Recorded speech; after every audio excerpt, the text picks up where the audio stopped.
D. Mace, Vingan, and Donick, 1025, 1063 The Game. Broadcasting from the Busy Bee Plumbing, Heating, and Air Conditioning Game Nashville studios, home of the $99 yearly Beehive membership, where the buzz is always about great service. Willie Donick, Derek Mason, and Adam Vingan here with you. Derek rocking the very stylish peacoat. Well, thank you, man. This is my type of weather, guys. I hate it. Well, I'm not going to say I hate this it. This is the best. I dislike this weather. I really do. If it's anything below 70 degrees, I dislike anything below 70 degrees. Amen. You're from up north. I'm not really from up north. Yeah, you're not really.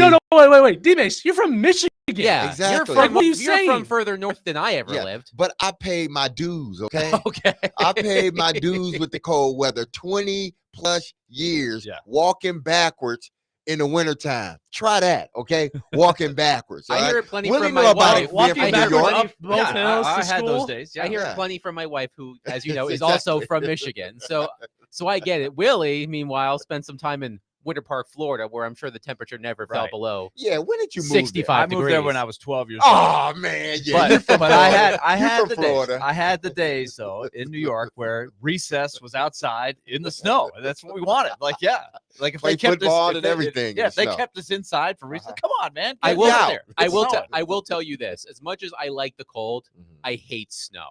I don't like snow, especially when it snarls traffic and you can't go anywhere. I vividly remember a few years ago when it snowed here in Nashville and car got iced in on the driveway, no traction. So Yeah. me and my then pregnant wife trudged from our home to Kroger, which was not an easy walk in the snow, but we did it. I love the cold. I strongly dislike the snow, but this weather to me is as good as it gets. And right before we came on the air, there was some breaking news. The New York Giants, Willie's New York Giants, New York football Giants. the New York football Giants, have released Daniel Jones. John Mara, president of the Giants, said in a statement, "Daniel came to see me this morning and asked if we would release him. We mutually agreed that would be best for him and for the team," among other pleasantries in the statement. But we already have a text on our text line, driven by WilsonCountyHyundai.com, before we even opened our mouths. Should the Titans be interested in Daniel Jones since he's being released from the Giants? Now, I told you, there is one team, we will answer that question, but there is one team that has the chance to do the funniest thing imaginable. Which is right up your alley. Yeah. It is. This is the thing. This is the type of things. This is the thing that I love the gets you most. going. Yeah. Yes.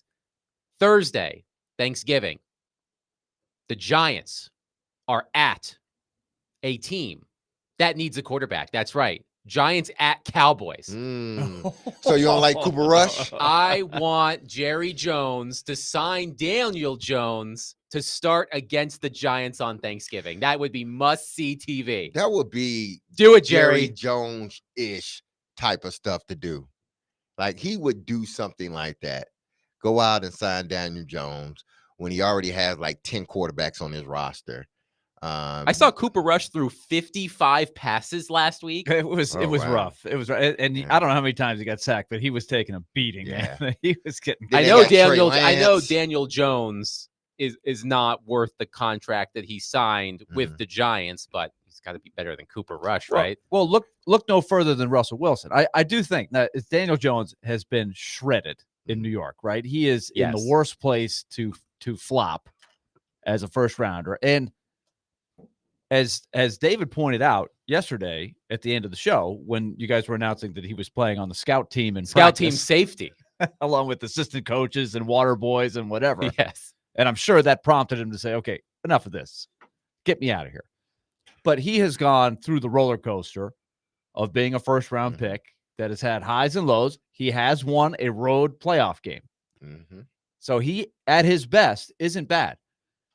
I was watching Russell Wilson play last night.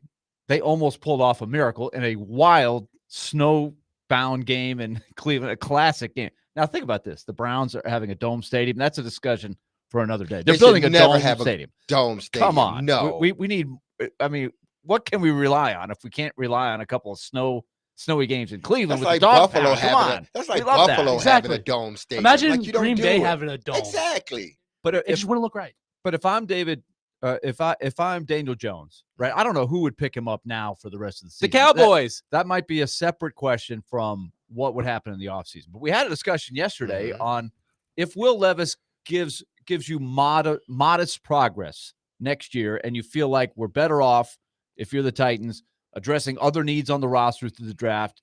Maybe you don't love the quarterback class. What could you do? And D. Mace was saying, you've got to have somebody push Will Levis. Well, I would propose to D. Mace, but he is already cringing as I say this. What would be different of Daniel Jones than Russell Wilson, who is making, what did we say? Less than $2 million. He signed for the veterans minimum in Unbelievable. Pittsburgh because the Broncos are paying Right. He's double dipping. tens He's of millions getting of dollars. enormous money from the Broncos.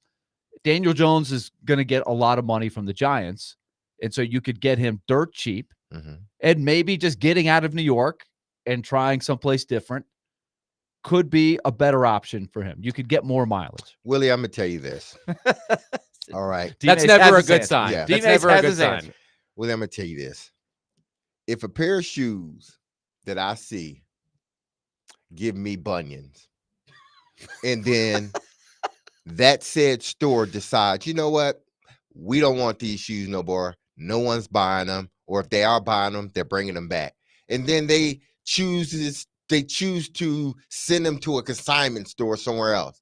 And that shoe went from, say, $200, $300 to $50. I'm still not buying that shoe, Willie. I'm still not buying. Why? Because that shoe still is going to give me bunions. It's not a good shoe. That's Daniel Jones. I don't care if they did cut him and you get him for pennies. Hell, he can work for free and I still wouldn't take him. He is not a good. Not even for quarter- free. No.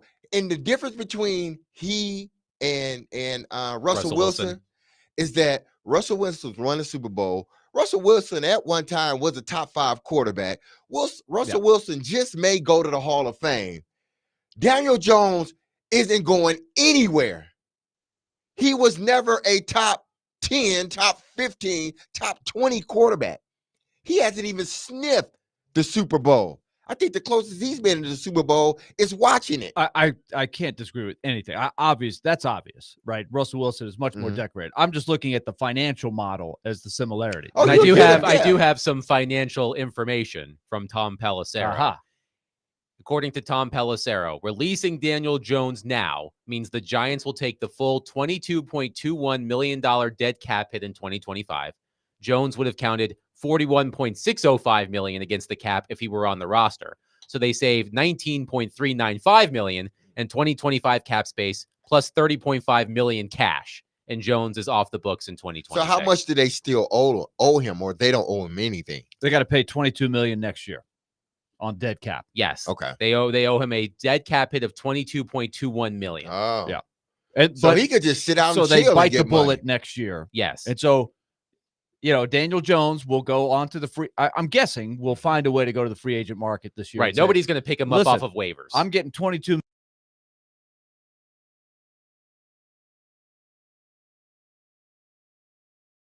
million for somebody at the very least, right? Mitchell Trubisky Mhm. is still backing up in the league as a failed first round pick. There's several of those guys, Okay. right? Mac Jones is trying it here. So these are the people that are going to be on the market in the model Mhm. of we still have Will Levis. We're not crazy about him, but hey, he's trying to make some baby steps here. This is where it might be going right now. Who knows how we'll feel in another month, But right how after did- watching Will Levis and the Will Levis show. But you want to have somebody else in the Mhm. mix, kind of like John Robinson said, hey, I got Marcus Mariota, not crazy about this, not ready to sign him to a second contract. So let me take a flyer. And he came up with Ryan Tannehill for basically dirt cheap. I think he got maybe $7 million, a guy who had started a bunch of games But they and envision, gave up a 4th-round pick. yeah, but I think they envision Ryan Tannehill as being a starter. And they knew eventually he was going to be the starter, whether it was going to be that year or the year after, because they I didn't don't know. I they don't didn't remember know, thinking that. because I didn't they think they that. never talked about extending his contract. They True. picked up that 5th year just because they had no other alternative. I don't. They Did picked up they that- pick up the 5th year? I guess they did. I They can't picked remember. up that 5th year. I think it was like $20 million, I believe, if I'm not mistaken. But I think they brought in Ryan Tannehill to ultimately be their starting quarterback. He was never Vrabel's guy when he got there, and it was evident because he pulled him very quick. He put that hook on Marcus Mariota very quick. What was it, after Yeah. 5 games into They the did. season? They did pick up the 5th year option, and then that 5th year is when they replaced Exactly. him when they were 2-4. So if after you that game in Denver where they got Mhm. shut out. So if you get somebody like, Daniel Jones, you're not looking for him, at least from the Titan standpoint. Does he challenge Levis? I don't think he challenges Levis. Do you think that potentially, if Levis doesn't work out, he can be somebody that you can then trot out there on the field? I don't think so. I just don't believe under this circumstance he would be the right choice for a guy to be sort of that, okay, we need somebody to push Will Levis. And if Will Levis doesn't get it, we can then go to him like we did Ryan Tannehill and still have success. I'm not sure if Daniel Jones is that guy. And maybe he will But be you gotta better tell than me what who he it is was then. in New York. Maybe he just will be better than he was in New York. Daniel Jones's career as a starter, 24, 44, and 1. That's his career record Mhm. with 70 touchdowns, 47 interceptions, and a career passer rating of 84.3. Yeah, no great shakes. He's okay. He's okay. That's what he is. Now, are you willing to bring just okay on your roster? I'm not sure, because you're not a team in the position to just bring Right. It's okay. a placeholder. And I would put it under the category of you're taking a flyer. I don't think anybody thought that they would get the mileage out of Ryan Tannehill Mhm. that they did. I thought he was a placeholder. I Mhm. thought, and maybe he starts, like you said. They were saying, okay, if Mariota doesn't go well, this is a guy that could at least hold the fort. Let's see what he's got while we try to figure out where to go from here. Like the Flyers took the Steelers took the 2 flyers, right? Fields for a cheap price to grab the last year of his rookie deal, and then Russell Wilson. Now they're having a good year. They got to choose. They're going to have to pay one of those guys or both of them a lot more next year to stay, I would think. Right. Yeah. But they've had a success story because they're getting pretty decent quarterback play for pennies. I like if Daniel Jones were willing to sign a similar contract, A 1-year deal. a 1-year deal, maybe veteran minimum, maybe a little bit more, like Russell Wilson did with the Steelers. I would rather have a discounted Daniel Jones than Jacoby Brissett, Would Andy, you take him over Andy Dalton. Would you This is take what I'm him- talking about here. This is the comparison. Would you here. take him over Matt Jones? Would I take Daniel Jones over Mac Jones? Yeah, Matt See, Jones. that's a fair question. It's a yeah. fair. Well, let's see how Mac Jones plays Mhm. in the next few weeks if he continues to keep playing. I think you could. I wonder if you could get Daniel Jones for cheaper than you could get Mac Jones. That's a fair You question. probably That- could. Yeah. I mean, Daniel Jones could put on a tape of a game that he won in the playoffs on the road. And that year, he started 16 games, 9-6-1 as a starter. This is not ancient history. This is 2022. 67% completion rating, 15 touchdown passes, 5 interceptions. He's a good runner. Nobody would dispute that. He can No. run the ball. And he had a QBR of 62.9. Not bad. But That's not bad. the Titans are just not in a position to go out on a limb and make a sign, even though No, I it's know a it's not. one-year Yeah. deal. It's if it doesn't work, you cut him in the middle of the year, or you put him at safety in practice, just like the Giants did, and he'll come in and ask to get he waived. now has reps at safety. You- So you're- he and could do you're it. no worse for the wear. I'm just throwing these. You're hoping that Will Levis is the guy that Yeah. the light goes on for. This is just insurance. I would rather take a flyer on Mac Jones than Daniel Okay, Jones. that's fine. I think that's maybe where they could head. Mhm. And obviously, if you love one of the quarterbacks that's coming out in the draft, you have to consider that too. Keeping up with the Joneses here. Mac Jones. Yeah. I wonder how Daniel does it work, Jones. because in hockey, Lamb Jones. When The Jets had a guy, Johnny Lamb Jones, out of Texas. Remember him? No, I don't. You don't remember him? in hockey, when you get traded, a lot of times guys, because of tax implications, they would rather get traded. Like if you're going from here to somewhere else, you'd rather get traded to like a team in Texas or Right. a team in not California, but Florida, Yep. where no state income tax. What is the implications with Daniel Jones in New York? Say he signs here in Tennessee with no state tax. Is he still getting tax on his money with New York because they're paying him? How does that? It's a question for Yeah, an I don't agent know. and an accountant. If Yeah. you work Yeah. for That's a question for if someone you- smarter yeah. than us. So if anybody knows that, If anybody call works in. for Yeah. Intuit that wants to call in and let us know. But those R&R are the block. things.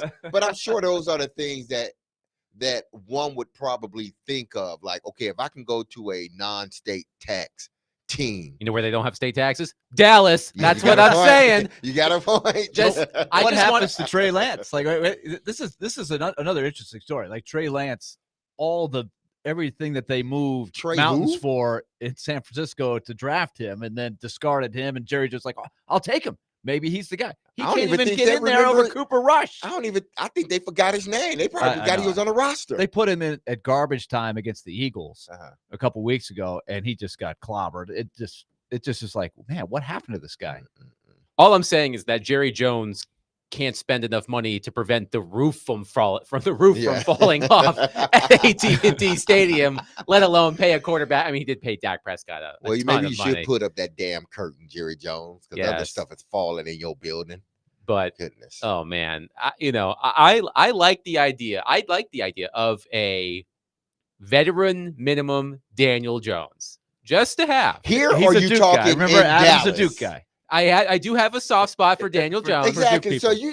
you're kind of tainted a little bit here. You're tainted a little bit because he's a Duke guy. That's Oh. like me. If Kirk Cousins was to come as a free agent, I would be on the top of the roof. You and Joe Screaming, Rexrow. Joe bring him Rexrow, here. the But then I would be president tainted. of the Kirk Cousins fan club. Absolutely. But Cousins had done, I think, to be fair, Oh, of more course. more than Absolutely. Daniel Jones. But I think there was still a reservation of Kirk Cousins is like kind of middle. Mhm. Or Can what is he- that? He's mid. He's He's mid. no. Kirk Cousins isn't mid. 'Cause He's mid above ain't good. Yeah, Kirk Cousins is above mid. Oh, now he's well above mid. Yeah. But at the time that the Oh, you're talking about in Washington Washington. Oh, franchise okay. was Yeah, kind of yeah, being yeah. wishy-washy with Yeah. him, I think there was a perception that Yeah, he's is really he not really anything yeah. special? And then he has taken his career to another. That's what we level, do for at sure. Michigan State. But that's what I think you would be curious about with Daniel Jones, just getting out of the microscope of New York where he has been battered. Okay, let's He's see. been battered. Now, Let's see he- the when quarterbacks he that came have in left there- New York, like the state of New York after their teams. Danny Dimes. Because you may have an argument here, Willie. You look at Sam Darnold, he's become a Yeah. better quarterback. You look at Geno Smith, deals Geno with Smith. the Jets. Yep. crashed He and was burned. a better quarterback once he sort of left out of there. Yeah. The jury's still out on Zach Wilson. Yeah, Zach Wilson, because he's not He's playing. not playing. Exactly. So based upon those three, and I'm sure there's other quarterbacks you can kind of say that left the city. So what you're saying is that And the then odds went are to in win. Daniel Jones's favor. Yes, That's 2 out of the 3. odds- Well, if he the played for the odds- Jets. Exactly. Oh, okay. The odds are in his favor with the New York team, period. Like a New York team, period. The Jets or the Giants. It seems like That's when fair. that quarterback leaves, they tend to get a little better when they go to There's other places. examples of that. Yeah. I think in other sports too, where New York is just not for them. You go somewhere else, smaller market, Mhm. not quite in the same limelight, microscope. You Okay, do better. Chad Pennington. He started with the Jets, right? Yeah, he did well for the And Jets. then he did well he did okay with the Jets. Well, then he went to Miami and he did well before all the injuries started to set in with I him. think it was more of an arm thing. For him. Yeah, the injuries started to set in with him. So, but he had a okay career once he left the Jets. So it's just New York, man. Was Kerry Collins, was that the end of his career with the Giants? No, Kerry had a few good Kerry's- years. With Kerry the had Giants. some good years. He got to the Super Bowl with the Giants. Yeah. In 2000. Mhm. Don't even want to talk about who they played. Oh yeah, The Ravens beat them in the Super Bowl Yeah. after the Ravens Go beat Ravens. the number and one we'd have seed. beat them down. We'd have beat the Giants down. But he left New York, and then he had a lot of problems. I want to say in New Orleans before he was sort of cast aside, and the Titans resurrected him, and he had a Mhm. couple of good years for the Titans. Okay, so Kerry Collins, put him on the list Put him on the list. of Giants and Jets quarterbacks. Exactly. 615-737-1025. Simple question. Yay or nay? Daniel Jones released by the New York Giants today. He's not the long-term answer, but if you're looking for a stopgap, an experienced backup, maybe he won't make a lot of money because the Giants have to pay him a lot of money. Who knows? Yay or nay on Daniel Jones, 615-737-1025. Tune into Stillman and Company today from 2 to 6 for your chance to win Jelly Roll tickets for his performance at Bridgestone Arena on Tuesday, this coming Tuesday, November 26th. Jelly Roll tickets contest is supplied by Chiba Hut Sub, serving up dank food and chill vibes, now open in Donaldson.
Join the Nashville Predators tomorrow for a special 6 p.m. puck drop as they welcome back to Smashville Hockey Hall of Famers David Poile and Shea Weber. There will be a ceremonial puck drop ahead of the game. Our coverage begins at 5 on 102.5 The Game and on the Game Nashville app. Willie Donick, Derek Mason, Adam Vingan here with you talking Daniel Jones, released by the New York Giants today.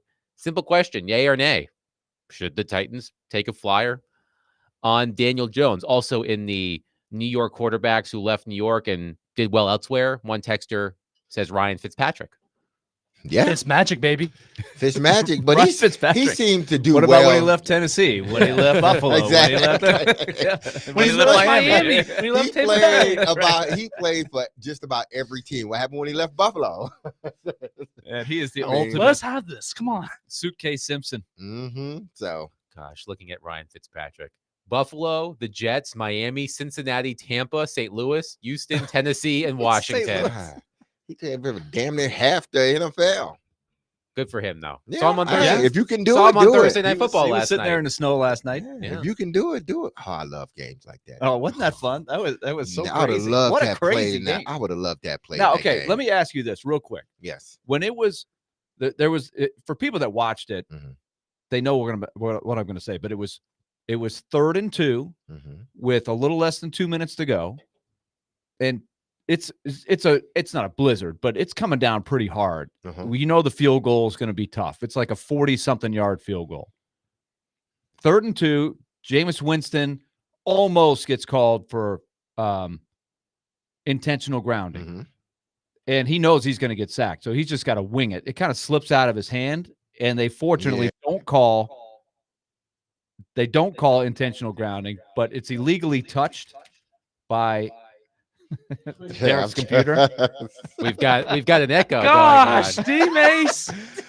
My darn volume thing. Your mute Jeez. button's not working. It's all messed up, man. My whole computer is It's just not like, reacting. This is worse than the wind tunnel yesterday. Yes, when Chase very called much in. so. An echo. Let me do this. I am so sorry, people. I just got to put it on mute. That's all. Derek, how long have you been on the air? In Too your long. life? I guess not long enough because stuff like this happens. Okay, so bottom line, it's a 5-yard penalty Yes. on the Browns. So the Steelers have the choice. Mike Tomlin has a choice.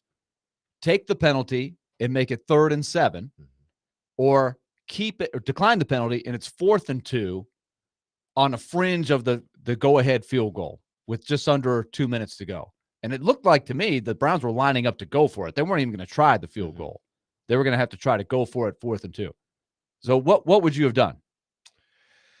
Man, I don't know. In that weather, In that weather? That's the whole key. I probably would have declined. I mean, I probably would have accepted the penalty, pushed them back, knowing that in that weather it's hard to throw the football. So But I you're would, giving them 2 chances to get it. yeah, And they got it. Winston came up with a couple of big Mhm. throws to Jerry Jeudy, and Yeah. they went down and scored the touchdown. but whether it's 2 downs or 1, they were going to go for it regardless of what. So I would rather push them back, make them make plays. Ultimately, they would have to have made 2 plays to get a first down. They end up getting it on 4th and 2, but I would have pushed them back and made it 3rd and 7 under those circumstances because Yeah. it was bad out there. At least it seemed like the wind, the snow was coming down pretty hard. I But thought it was know about a how- 50-50 kind of proposition. Yeah. That's why I asked. It's because I don't know if there's a right or wrong answer. I really. don't think, I mean, they end up getting it regardless, but I'm not sure under normal conditions, you probably would have pushed them, declined the penalty and declined the penalty and made it 4th and 2, as opposed of I'm looking at in that conditions, what are the likelihoods of them making a first down with that, with those conditions? But you would have forced them to have to make the 4th and 2, Yeah. or have to make a really tough kick like Adam Vinatieri did. Remember in the Tuck Rule game? Yeah. They're like, there's no way he's making this field goal. It's blizzard out there. Yeah. And he nailed it like it wasn't even. But didn't they A push problem. some snow aside a little bit on that one? That was too? a different Patriots No, game. The but guy I brought the think- snow no. plow out there. That was way No, back I when I was think a on kid. that they didn't bring the snow plow No, out, but no. I think they. Oh yeah, they were Oh, I think kicking that's- around yeah, the yeah, dirt, yeah, trying kicking to around, trying yeah. to get a place to hold the ball. Yeah. No doubt about it. Last night would have been an interesting try, but that was a heck of a job by Winston. Like Yeah. they were really just trying to wing it And Mhm. somehow he completed enough passes to do it. And then Russell Wilson was completing passes in the Yeah. snow too. They both, I mean, listen, Russ played a good game. Wasn't a great game, played a good game. You need quarterbacks, and that's what I am talking about as far as a backup quarterback. A guy that can come in and keep the level of football the same. Like, we don't have to listen, as much as people may not like Jameis Winston, to be a starter or whatnot. Yeah, see, there's another guy that could be on the market. Jameis right? is a really good football player. He understands the game. Now he's still going to commit his turnovers every now and then, but I think you have a better shot at winning with him than you do a Mason Rudolph. I mean, they do call him Jameis Winston. There you go. For a reason. There you go. So we have some texts on our text line driven by WilsonCountyHyundai.com What we in got? response to the Daniel Jones question. Michael in Madison says, Adam, I love you, but I've never said hell no faster. You don't have to yell, Michael. Jeez. Thank you, Michael. Did he Dylan- yell? Can you yell on a text line? Well, he did say hell no in all caps, so I assume 'Cause he's yelling. That's a yell. He's wearing his rose color, his blue colored Duke glasses over here. That's why. I mean, my glasses are blue, but that's just a coincidence. Well, Dylan says, when the Cowboys suffer, America and the world heals. I think Dylan's on board with my Daniel Jones starts against the Giants on Thanksgiving take. Interesting. Yeah, it could happen. All right, so let's throw Winston into the hopper here. So you got Winston, you've got Daniel Jones, Mac Jones. Mac Jones. Let's just throw those three out there. I What- do what- get some. What did the Browns do with Winston? He's under contract. He has void years going forward here. So it looks to be like So they can cut him he's anytime, making yeah. 1.7 against the cap this Yeah. year. So they're stuck with the Deshaun Watson contract, Mhm. right? Did the Browns bring him back? Either that or Because the the Steelers have the two guys that are both be free agents too. Well, the Browns only bring him back is if it's under the same financial responsibility, meaning we're not paying you, 10, 12, $15 million to be our quarterback, because the Browns are in a position that they put themselves in, that they're going to have to pay their quarterback no matter what, because you sign them to a fully guaranteed contract. I think they would rather go the young route where we can go get him and not have to pay him for 3 to 4 years while we're sort of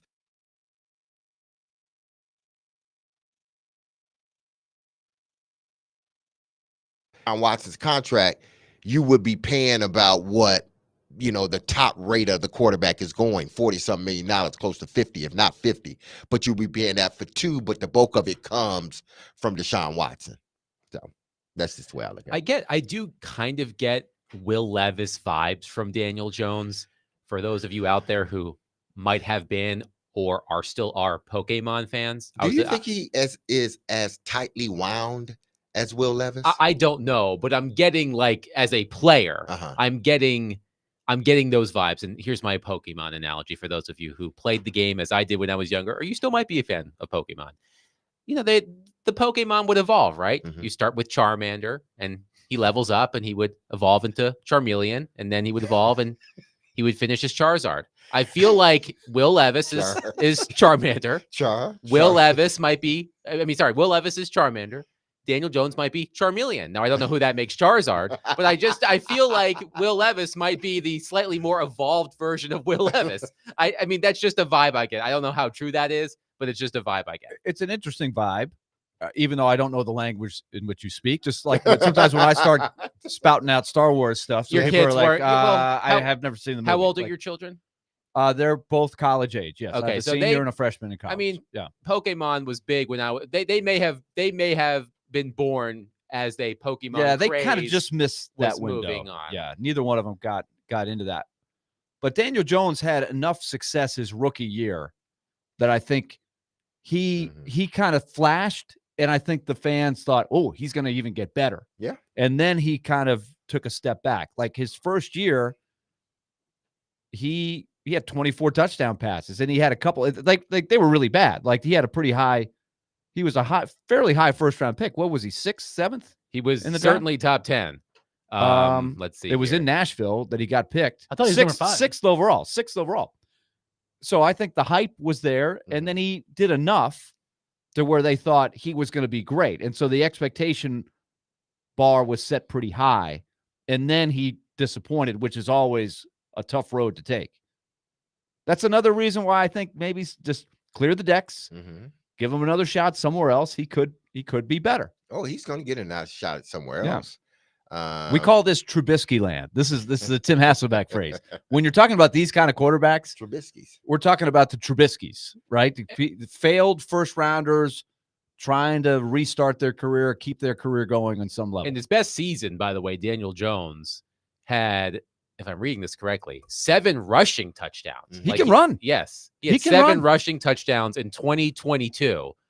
I believe, as a passer in 2022, he had 15 touchdowns and 5 interceptions.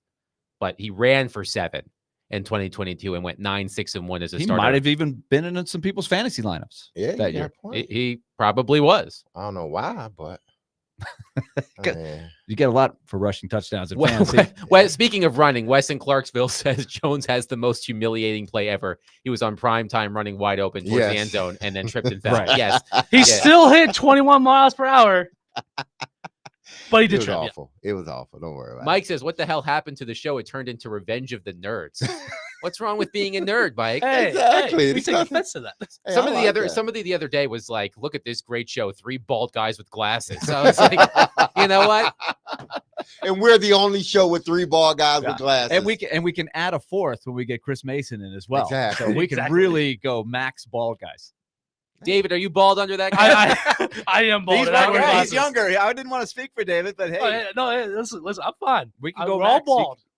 Chip This is the from bald show. Chip from Mount Juliet says, wasn't Daniel Jones recommended by David Cutcliffe and the Mannings? Now, David Cutcliffe did coach at Duke. Oh, absolutely. So He- yeah, In fact, I was at the draft Mhm. in 2019 in Nashville.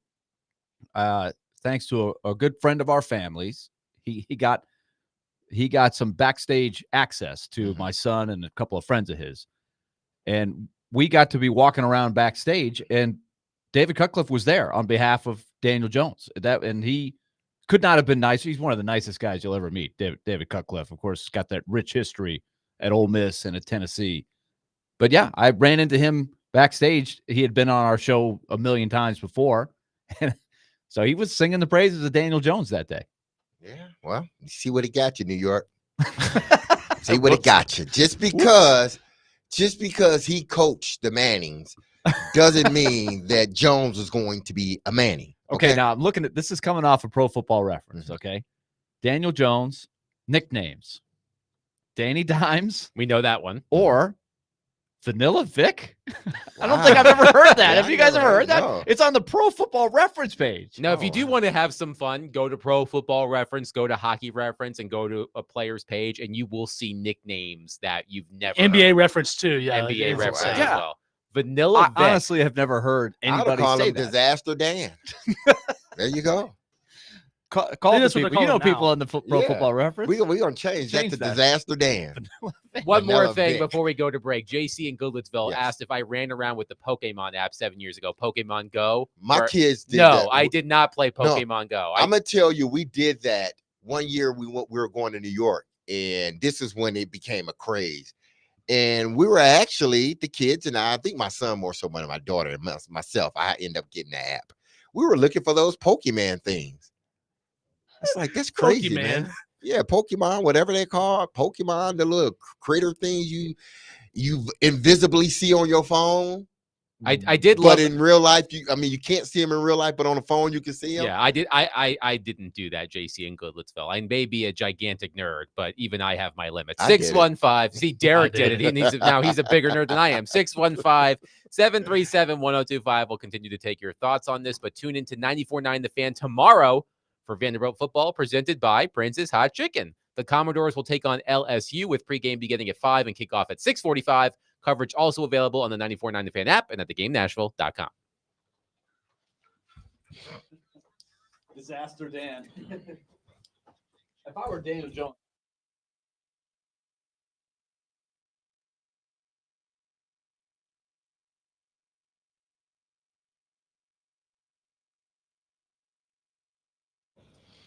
Hey everyone, this is Derek Mason, and you heard me tell you about Dr. Lodge and his staff at Cool Springs MD for some time now. If you set out to lose weight, chances are it's not your first time setting a resolution to shed some extra pounds only to face disappointment. But I got an answer for you, and the name is Cool Springs MD. Dr. Lodge and his team understands the frustration of the cycle, and that's why they offer a different approach to weight loss. Their comprehensive weight loss program is led by Dr. Jeffrey Lodge and addresses the root cause of weight gain with tailored nutrition, exercise, blood test supplements, and more. They will customize a program specific to you and you only. So connect with Dr. Lodge at Cool Springs MD today to schedule your appointment for a personalized weight loss plan just for you. That's Cool Springs MD, where your weight loss journey becomes a success story.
Tune into 102.5, 106.3 The Game tomorrow at 11 a.m. for our college football game of the week, Indiana versus Ohio State, presented by Twin Peaks Restaurants. Take your tailgate to Twin Peaks, home of 29-degree drafts and wall-to-wall sports. I don't know why I'm muting my mic there. Yeah. Willie Donick, Derek Mason, Adam Vingan here with you okay, a couple of things. I believe I have found the source of the Vanilla Vic nickname. Okay. It appears that in a mic'd up moment back in the day, Saquon Barkley referred to Daniel Jones as Vanilla Vic in a huddle. Okay. So it appears that the is huddle? yes, in the huddle. That appears as the origin of Vanilla Vic. But then, I got distracted during the break. We all did. We all Yes. got distracted. So there are 2 televisions on in our studio, and we are a sports talk station, so they are normally turned on to sports. Normally. Willie makes a quip. What did you call it? Mugging down? Mugging down. Which I've So we never got some heard. mugging Never heard of that I phrase. turn around and I see some softcore shenanigans on the television Exactly. behind Soap me. opera. Soap opera. Network TV. Network TV, soap opera. What is Big Joe watching in here from 9 to 11 I every have day? no idea. Every time we come in here, it's on, Guiding Lights or As the World Turned, or one of these stories that have been on since I was a kid, and the people looked exactly the same. But I heard something that I never heard before. Willie sounds just like my granddad or something. Little Ricky, I see you on the side of the house mugging that girl down. Let that girl go home. Stop kissing on that girl. It's like you sound like I don't somebody's know. granddad, Willie. I think it goes back, if I recall, my college days at Uh-huh. Vanderbilt. That was the term. Oh, was for mugging when down? Somebody was mugging When you were over kissing there. on a girl. Yeah, if you saw somebody, public display of affection. Yeah. Quit mugging down. Quit mugging that Quit boy mugging down. over there. You all quit mugging down over there. Get a room. I'm gonna start using the word. we mugging gotta down. talk to Chase and Big Joe Yes. about what they watch Yes. in the studio.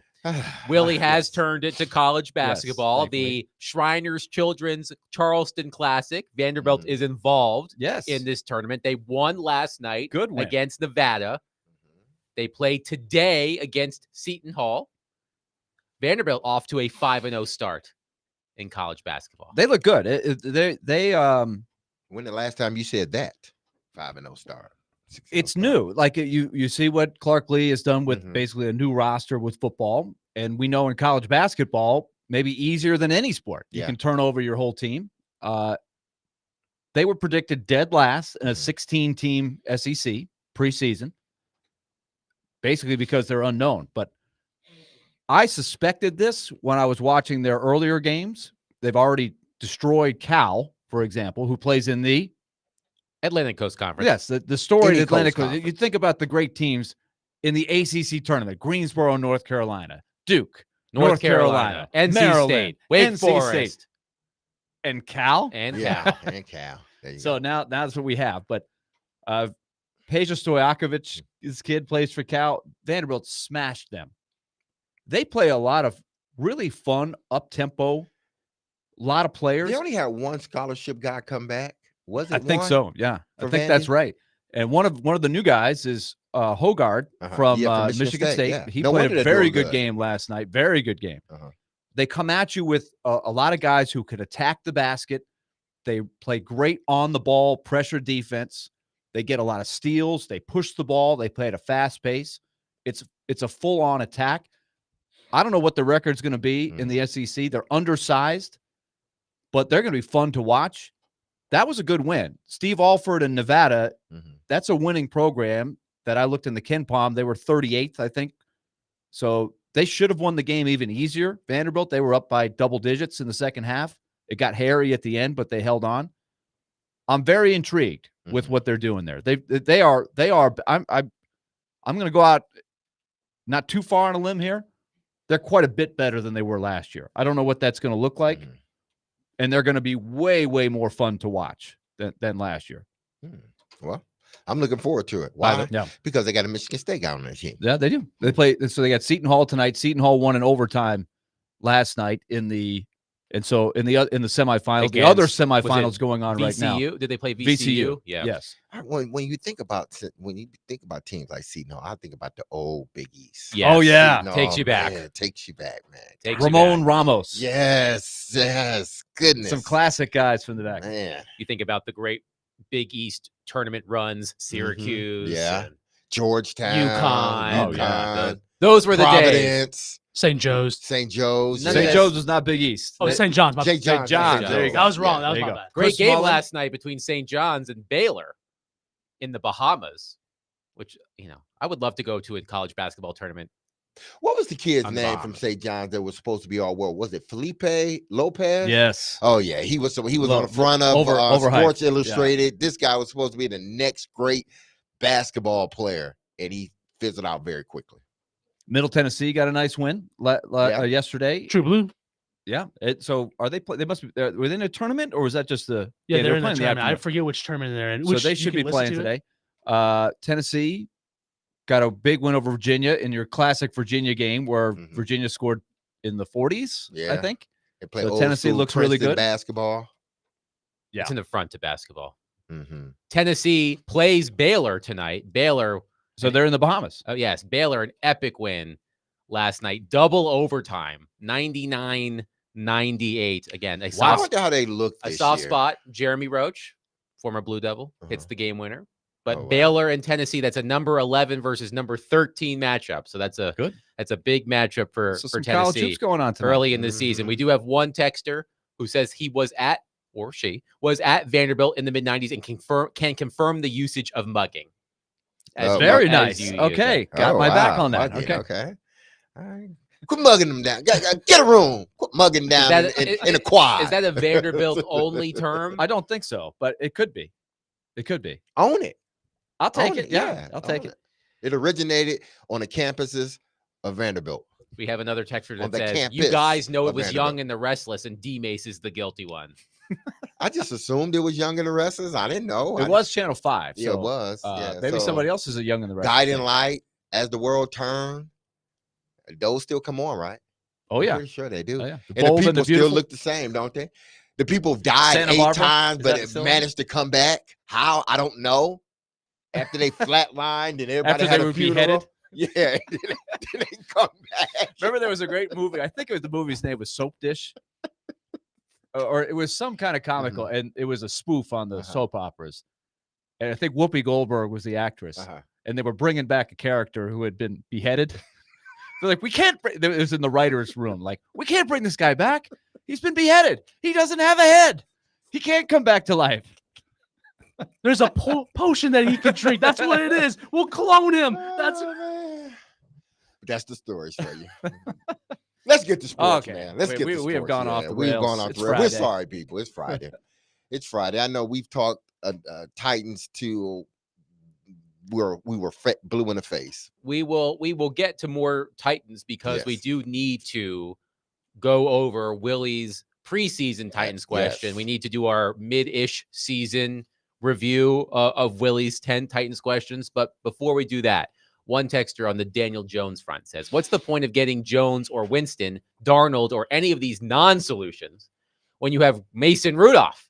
Re-sign Rudolph for a ton cheaper than these guys and let him start if you're done with Levis and waiting for the next draft class. No reason to grab another option when you know you don't want it long-term. Invest those funds elsewhere." Okay, so you do your evaluation. We've seen Rudolph, Yes, we've right? seen How this. would Rudolph compare to a Daniel Jones, a Mac Jones? He doesn't have the ability to get outside the pocket. That and his arm is not strong. Those are the two biggest flaws of Mason Rudolph. He can't get out. He can't make plays outside the pocket, and he doesn't have a strong arm. And when an offensive line that the Tennessee Titans have, and potentially will have, it may be an upgrade next year, but will it be an upgrade to a point where, they go from potentially giving up 50-something sacks to next year giving up 25? Maybe, maybe not. But if indeed the offensive line, you can't fix the offensive line the way you want it, or it's still having some problems, I would rather have a quarterback that can get outside the pocket, that can escape. And Mason Rudolph just can't do that. And he doesn't have the strong arm. So that's why I said of Mac Jones, his ability to get outside the pocket and run, his ability to make certain throws. Daniel Jones, his ability to get outside the pocket. I would go with Mac Jones instead of Daniel Jones, because I think Mac Jones is a better passer. Daniel Jones may be a better runner. But just to have a quarterback that can get outside the pocket and make some things happen. That's why playing Will Levis right now is critical with this offensive line, because at least Will Levis gives you the ability to get outside the pocket and make plays, whereas Mason Rudolph can't do that for you. 615-737-1025. We will look back at our Titans preseason questions, and I've got a feeling it's not going to be pretty, but we're going to do it anyway. Join Jared Stillman, Chris Sanders, and Derek Mason at Twin Peaks in Madison this Sunday for the pregame show from 9:30 to 11:30. They will break down the Titans' Week 12 matchup against the Houston Texans and give you the latest updates before the game. The pregame show is presented by Parman Tractor and Equipment, Sun Deck Nashville, Sloan's Motorcycle ATV, and award-winning Blue Note Juke Joint and Blue Note Crossroads Bourbon.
D Mace, Finken, and Donick, 1025, 1063, The Game.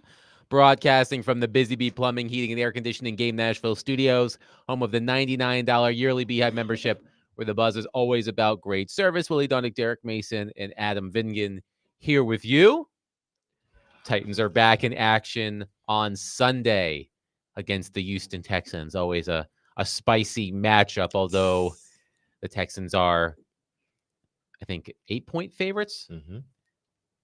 You know, we know the rivalry between Tennessee and Houston.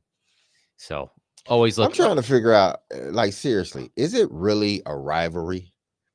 Do you feel like more of the hatred is on the Houston side and the Tennessee side is kind of like, I think I've it always is. felt that Yeah, way. I think it's Okay. more so Houston that's fair. than here in Nashville. I don't think if you it's a listed, rivalry. if you had Titans fans list their most hated rivals, Mhm. 1, 2, 3. It couldn't be. I'm not Houston, sure Texas. Houston's in the top 3. Yeah, they can't be. Might be third.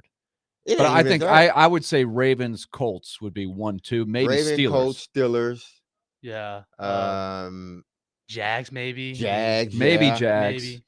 because know of if it- how the yeah. whole playoff thing went. Yeah. So, Ravens number yeah, 1, hands down. Exactly. Don't The you think? Ravens or Pittsburgh, but I think more so even Ravens now than Pittsburgh.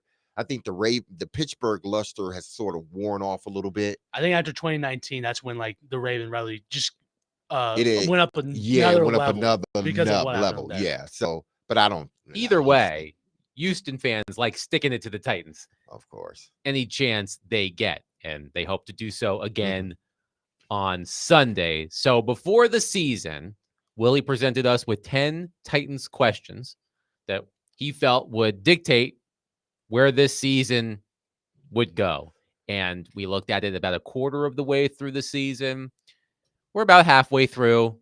We're closer to the end than the beginning, but we haven't done another check-in on these Titans questions. And I've just got a bad feeling that we Yeah. might be off on quite a few of these. So why don't we go over what we thought in the preseason? Yeah, we can blow through these pretty quick because we know the answer. When we do these every year, the idea is we come back to it. Like, what needs to go right for the team to have a good season? So the questions are designed to say if the answers are a certain way, the season's going to go well. If they don't, oh boy. And I think we're in the oh boy at 2-8. Well, first, I mean, the Titans' record this season. I had 8-9. Adam had 7-10. D Mace had 9-8. Yeah. Yeah, Neither one of We're us. all not doing well, but I'm Yeah. doing the best comparatively. Adam is doing the best. I think there's a few more dubs out there. Here's another one. Traylon Burks, over or Ugh. under 12.5 dynamic plays. Who? Traylon Burks. Yeah. A Hmm. TD of any kind or a 20-plus yard catch or run. I was just saying, okay, give me a few. Just spot. You don't have to be the every down first round power that everybody wished he would be at some point. Just contribute with some down the field plays. He's got 0. D Mace and I took the over. Yeah. Suckers. Big time suckers. Adam said under. That's right. And he's got 0 through week 10. He may never play another game. Yeah. No, for the you're right. Titans. You are absolutely right. He may not. I haven't heard a thing about him in weeks. So it looks like it's over for Traylon Burks. That's a bummer because at the end of training camp, you were thinking, just make a contribution. Make a contribution. Will DeAndre Hopkins and Calvin Ridley combine for over or under 2,200 yards? Now, I think after 2 weeks, I said I probably should have said 2,000. D-May said over. I said under. Adam said under. We know the deal. A little bit of a rebound now for Ridley, starting to put together some numbers that could have him. He's got a shot to crack 1,000. He's got 541 now. If he continues the recent pace, and he is getting the ball thrown his way a little bit more. And we know they've traded Hopkins 173 yards. So that's not even going to come close. But for them to be good, you were thinking it's got to approach that number, right? Yeah. We were saying they've got to distribute the ball. They've got to find ways to get them both the ball. It never happened. It never happened with the two of them. We need to do a quick what percentage of the snaps DeAndre Hopkins has played in Kansas City update. We haven't done that in a while. it looked like he was in the game a lot against the Bills, but he didn't do anything. They shut him down. Yeah. They shut him and Kelsey down. Yeah, they did. I don't need them to score Bills look touchdowns. good. I just need them to be on the field playing snaps. That's all I'm Yeah. saying. Yeah, Because I'll need to do an update on that. Will Tavondre Sweat finish in the top 10 of NFL Defensive Rookie in the year? I think that's got I a think- shot yeah, to I happen. think that That's has got a a shot shot. to happen. Especially after how he played last game. All of us said yes. Mhm. And I think if they are paying attention, and I don't know who votes, Mhm. he should be in the top 10. I Yeah. think if he continues along the path that he's doing. How many points will the Titans average per game? Oh, damn. Where's Frazier? Because Frazier's answer for this was something special. Is Frazier around? Didn't Frazier say like 20-something points? Frazier said yes. 25 or over, I think. Oh, Frazier. Gosh. Man, what were you thinking? I'll give him a smoke signal to Yeah. come in here. What was he thinking? 20-something points? We know that the last 2 years they have averaged under Under 18 points, yeah. And so we were saying, okay, if you could get at least to 18, that would be making you eligible to vote. That would be option B, between 18 and 20.9. And then to get to 21, then you would be legal to go to a bar Mhm. without a fake ID. Yeah. That was option C. And then you had Nick Frazier, who created a new category of over 25, and you could be eligible to be voted into the House of Representatives. Yes. D-May said C, 21 and over. Dang, I was wrong. Adam Wrong. said B.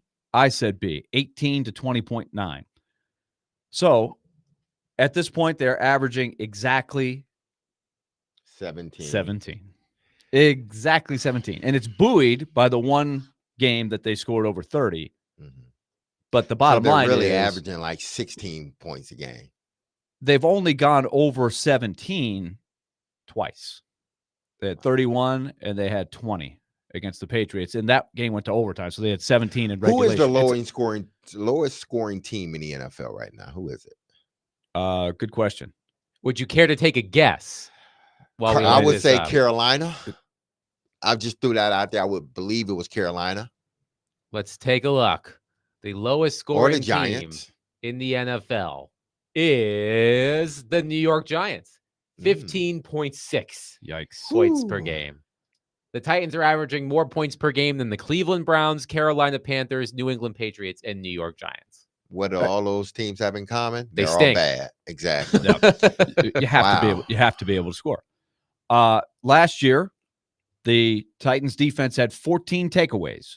We asked the question with the new defensive coordinator who plays an aggressive style, Mhm. is going to blitz more, Nard Wilson. Could they get over or under 20 and a half takeaways, which would still be a little bit below league average most years, but it would be a significant upgrade from a massive weakness in last year's defense. Up until what? We all Last said over. week, They were last, wasn't they? Up until last week or 2 weeks ago, they were last. After 4 games, they only had 2 takeaways. They're now up to 7. So still trending below where they need to get. They got a long way to go to get to 20 and a half. That's still a weakness. They don't take the ball away. Yeah. But it's hard to take the ball away when you don't have your corners out there that you Right. paid a lot of money. And you don't have an edge rusher Exactly. that has stepped up to help a Harold Landry, who's a good Mhm. edge rusher, but he's but he not great. benefits when he has someone else on the other Yeah. side that can get to the quarterback. And they haven't picked it up from other places with blitzes and stuff. There's too often where the blitz comes in and it doesn't get home. Yeah. Like the They long get crossing stopped. pattern for the Right. touchdown that the Vikings got. Mhm. They have a blitz. Brownlee gets in there and he's got a shot. He's just a hair late, Mhm. doesn't get there, and it's a touchdown. That's just, it's frustrating. You hope that they can get to another level there defensively. Tony Pollard or Tajay Spears, who will be the most Well, Tony Pollard. productive? D-Mason and Tajay I has took been- the Tajay Spears Kool-Aid, and oh boy, he's been But he's injury been So what injured. you're Yeah, telling he's me been injured. is that Adam, you're doing well. in I'm this. nailing these. You're doing Yeah. well. in Adam, this. you're killing it. I'm killing it. You are. I picked Tony Pollard. Yeah. And Spears has missed what, 2 games? 2-3 games? He's been a non-factor. He Yeah. might have missed more than that. And there's been other games where he's left in the middle of the Exactly, game and yeah. had like 3 touches in the game. Pollard's been a steady pro, I Yeah. would say. Not moving the needle, but he's been good. A couple more. Will Levis completed 58 0.4% of his passes. Last year, the league average last year was 64.5. We asked over under 62% completion percentage. Where do you think he is this year? He's at 60. He's over 60. 5. 65.9 after 10 games. So what do we all say? We all said over because we right. did believe that Yeah. they would try to get the ball out quicker and Mhm. throw a lot more high percentage Yeah. passes like screens. That has happened, but the problem is there's a lot of completions that are sort of unproductive Yeah. completions that go in there. They haven't really been able to get any value from the bump in completion percentage. They don't get a lot of mileage out of the short pass. Right. And his QBR and sack rate and quarterback rating Mhm. They're all bad. reflect that. They reflect that, even though the completion percentage has gotten better. Will Levis, over or under 14.5 games started? You guys both said over. I said under, and I'm going to win that one because even if he starts the rest of the games, he will only have 14. Oh, right on the cusp. He's already missed the 3. Mm. And that includes the game where he started but came out very early in the game. But Mason Rudolph has started 3 Miami, games, so that's that. And then the last one, I saved the best for last. Uh-huh. The offensive line. Oh, wow. Oh, the Bill Callahan factor. 64 sacks Ooh. allowed last year, tied for the 4th most. Somehow the Giants allowed 85 sacks. Can you imagine watching that last season? Now, is that Hold not on, a little bit of whoa, Daniel Jones? Whoa. Say that again. Daniel Jones has got to be raising hands and go, see what I'm talking about? Wasn't that, is that the I can- record? I don't know what the record is. 80. That's got to be close. 85. Most sacks allowed in the season. Yeah. Now remember, that's 17 games as opposed to 16. I know the record once was the Houston Texans with Was David that like Carr. the David Carr? Okay. Yeah. Well, let's research 70 that something. while we give you the finals. So I set the over and under this year at 49.5. Okay. Could they cut it down? That still would be below average. Would be a nice step forward. So after 10 games, Mhm. they've allowed 36 sacks. Ooh.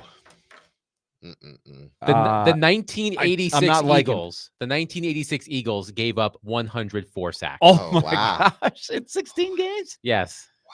The 86 Eagles, a still standing Okay. NFL record So of I 104. feel good about. Can you imagine that? Wow. Now we watch every Sunday this Titans team Uh-huh. have trouble protecting the quarterback. Can you imagine 100? watching a team every week give up 100 sacks? That's what, like Was that Ron Jaworski? 4 sacks a game? 4? Was that still what? What's Jaws? that? An older Jaws back then? Who were the quarterbacks? 5 a game? Let's see. Maybe a young Randall Cunningham. 86. Was it 86? I thought that was Ron Jaworski, wasn't it? Jaws might have been an aging Ron Jaworski. Hold on. You're asking me to I'm okay, saying here we go. Jaws and Cunningham combo. Yes. That's what I'm saying. Jaworski started 9 games. Mhm. Cunningham started 5. Okay. Golly. So you had the old guy and the young guy both taking the sack. Yes. That must have been something to watch. So I said under 49.5 for this year's Titans. It's not looking good. No, it's not. So Adam, I got to say, you are tracking to win this competition. You have Nice. done well on the 10 Titans questions. The Titans, however, have not done well on the 10. Did I Titans say I said questions. over on that on the sacks? You did. I think my reasoning was that it would come down, but not that far Not down. that far down. So, hey, I got to win something around here. I can't win at silly underdog picks. I am doing well at Take It to the Bank, which we will get to at 145. So, I mean, it tells the story of a bad Titans season.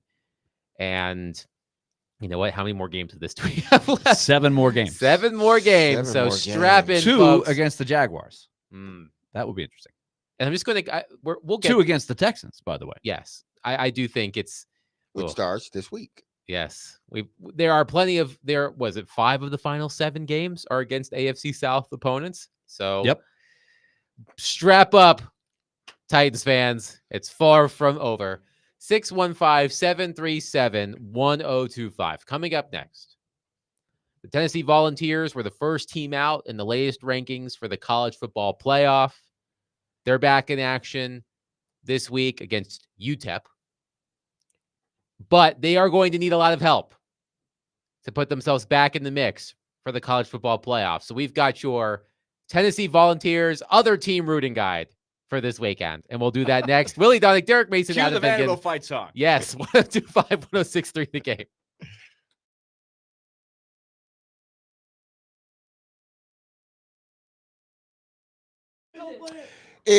It's never too early to start thinking about the big game, people. And now that November has started, Zen Sports, the new sportsbook in Tennessee, has launched a brand new sweepstakes for all its Tennessee customers. The Big Game Sweepstakes, where you could win a grand prize of 2 tickets to Super Bowl 59 in New Orleans or $10,000 cash. And what's more is Zen Sports will also award 50 additional prizes, which includes 2 tickets to any Tennessee sporting event or $100 cash. Want in on the action? You can earn multiple entries every day by betting on Zen Sports app. For every bet you place, you will earn one entry, and for every dollar you bet, earn an additional entry like parlays. Earn double the entries on every parlay place. So what are you waiting for? When you sign up for Zen Sports, you'll automatically earn up to $100 no danger first wager. If your bet loses, you'll be reimbursed for the amount of your bet up to $100. That's if your first bet loses, okay? You'll be reimbursed for the amount of that bet up to $100. So start betting with Zen Sports and download their app today. That's Zen Sports, where betting just got better. And remember, gambling problems? Call 1-800-889-9789. Terms and conditions apply. Must be 21 years or older to bet here in Tennessee.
D-Mace, Van Ginadonic, 102.5, 106.3 The Game.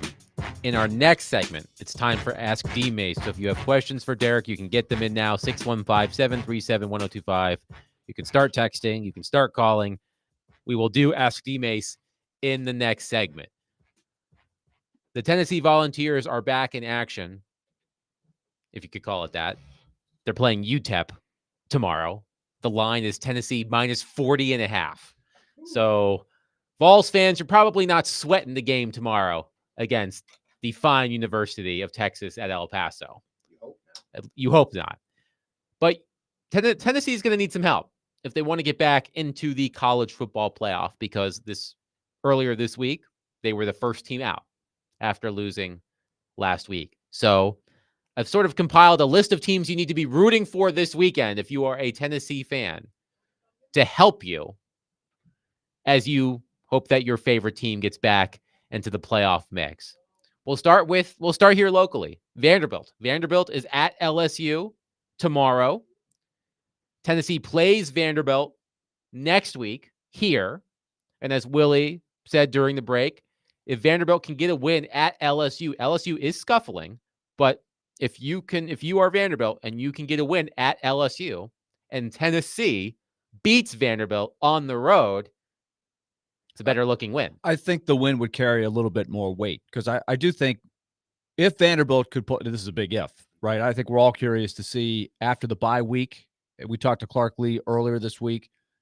If Vanderbilt looks a little more rejuvenated, and if they could pull off a big road win at LSU, I think that would maybe put them on the cusp again of the top 25 heading into the game against Tennessee. And that would be good for Tennessee, because that would give you another, quote, quality win. Just thinking of it like a committee member of the basketball selection committee would look at it, right? So that's just a small reason I think that you would, and Tennessee didn't play LSU.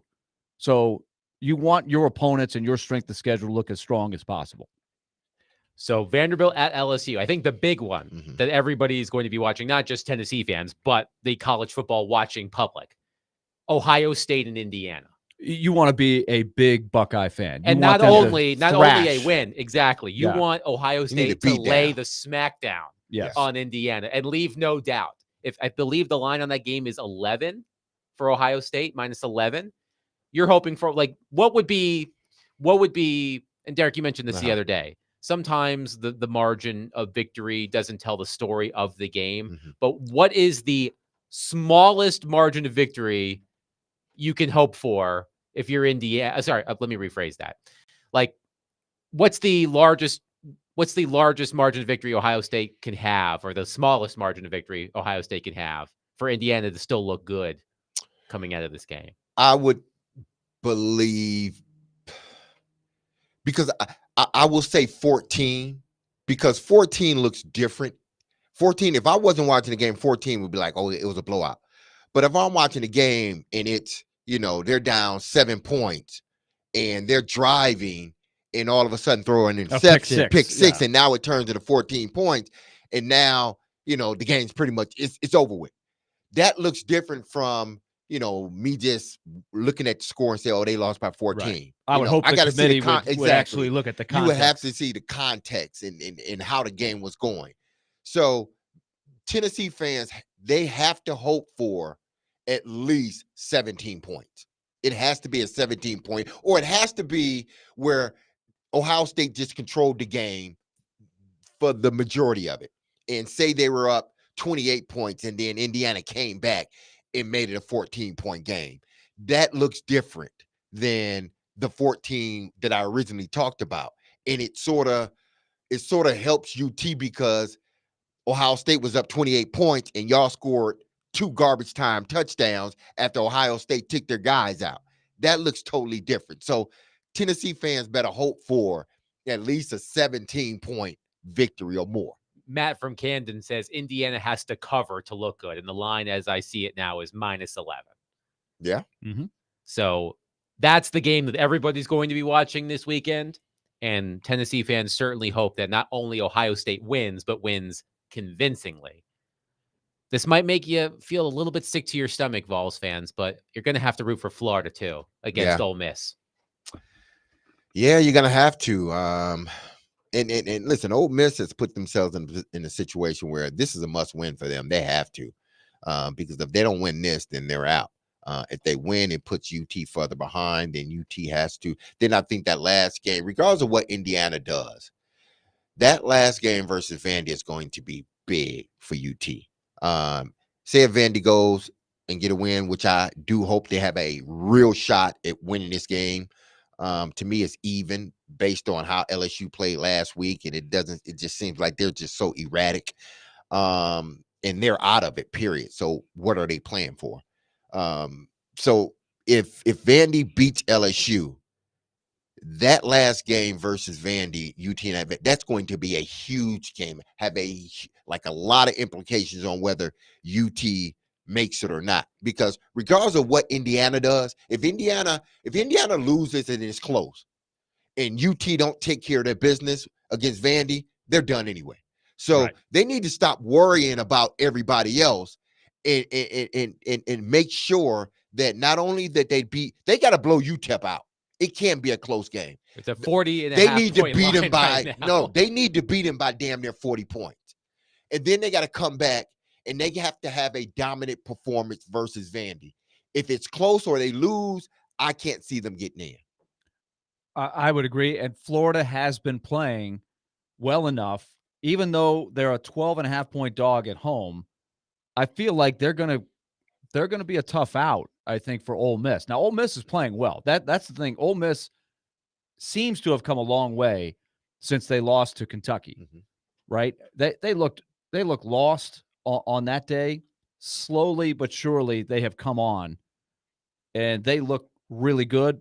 But I'm really curious about that game, just from Florida's perspective, because Florida's playing for a lot. If they would love this is probably their biggest chance to walk away from the season having stood by their coach, who looked like he was absolutely on the way out, may not make it through the season. They should beat Florida State next week. That should be fun for them. But this is the win that could really have Billy Napier going, we got momentum for Florida. We'll see. I would even add a little wrinkle here. This is not the number one thing, but Kentucky is another interesting team to me. They beat Ole Miss, right? They're sitting there at 1-6, 4-6. On paper, you're like, Kentucky's not very good. Beat Ole Miss, took Georgia right to the wire at Georgia, right to the wire. If somehow they can play Texas tough, I think that also helps UT, because that's another win for Tennessee, right? So I think Kentucky looking good, and if Texas is going to be fine, even if they squeak by.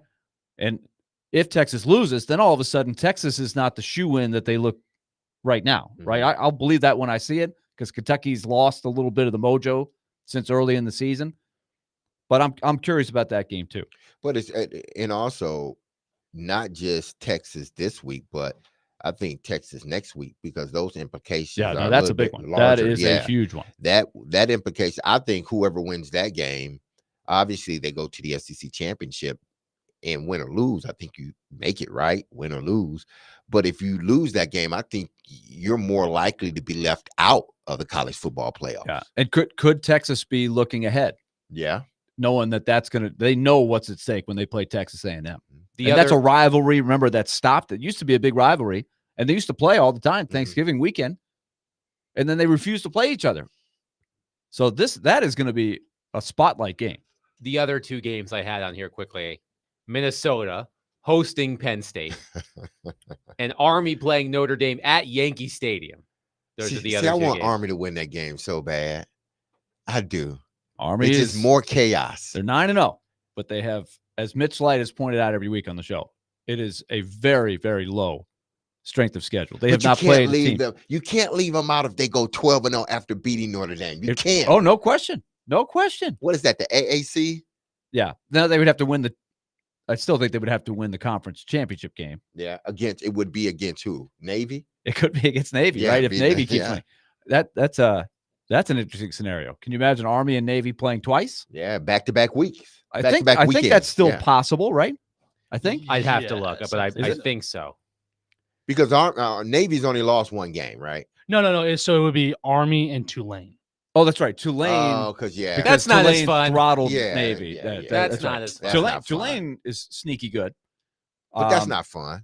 And then the other one you mentioned was Minnesota, right? So Minnesota, who now has the outdoor field. Mhm. I don't know what the weather is going to be like in Minnesota, but Cold. Minnesota's not bad. 6-4, 4-3. No, Do they have there's a a chance? possibility Do of they an have a chance? upset. You never know with Penn State. Yeah. You But never- Penn State yeah. usually beats who they're supposed to beat, right? That's not their problem Mhm. with James Franklin. They have That's true. They have not lost to bad teams. They just haven't been able to beat the elite teams. Yes. 615-737-1025. It is time for Ask D-Mace. Get your calls and texts in now at 615-737-1025. We'll do that next. Willie Dunnick, Derek Mason, Adam Vingan, 1025, 1063. The Game.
He played 15 years in the NFL. Quick throw.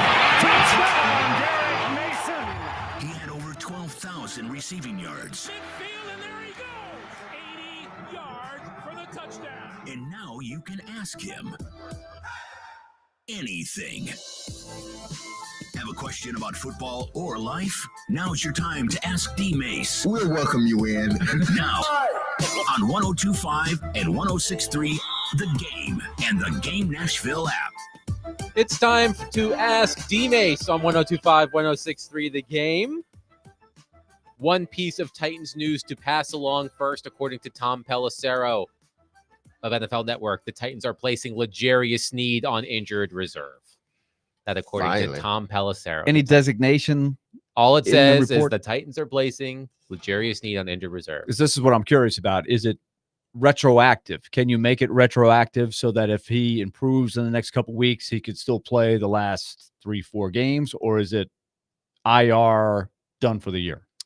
I guess we'll find out. But according Probably to Tom soon. Pelissero, the Titans are Mhm. placing L'Jarius Sneed on injured reserve. So let's get to our questions on Ask D-Mace. You can call, you can text 615-737-1025. I saw this Hit a one brother up. Come on. right off the hop from Andrew and Dover, and Let's we're going to go. have some fun with this one. I'm going to contribute. Yes. Willie can as well.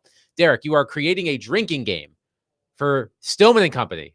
Certain phrases you have to take a shot.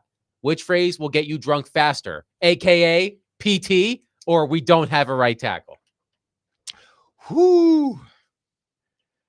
I believe. I guess we're roping Ian into this as well because Yeah, he's the 'cause one Ian that would says be- PT.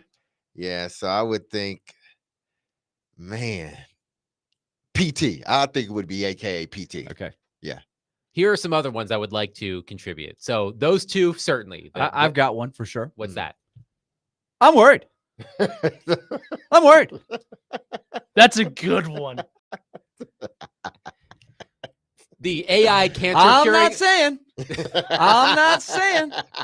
But I'm worried. The AI cancer curing model that'll get you drunk. Uh-huh. This is something that only a certain people will appreciate. He says verkakte a lot, which is a Yiddish word for like lousy or Mhm. defective. He says that about 50 times per Yes. show. Oh. So if you hear verkakte, take a drink. You will be sloshed by 2:30. He says right a lot. By 2:30.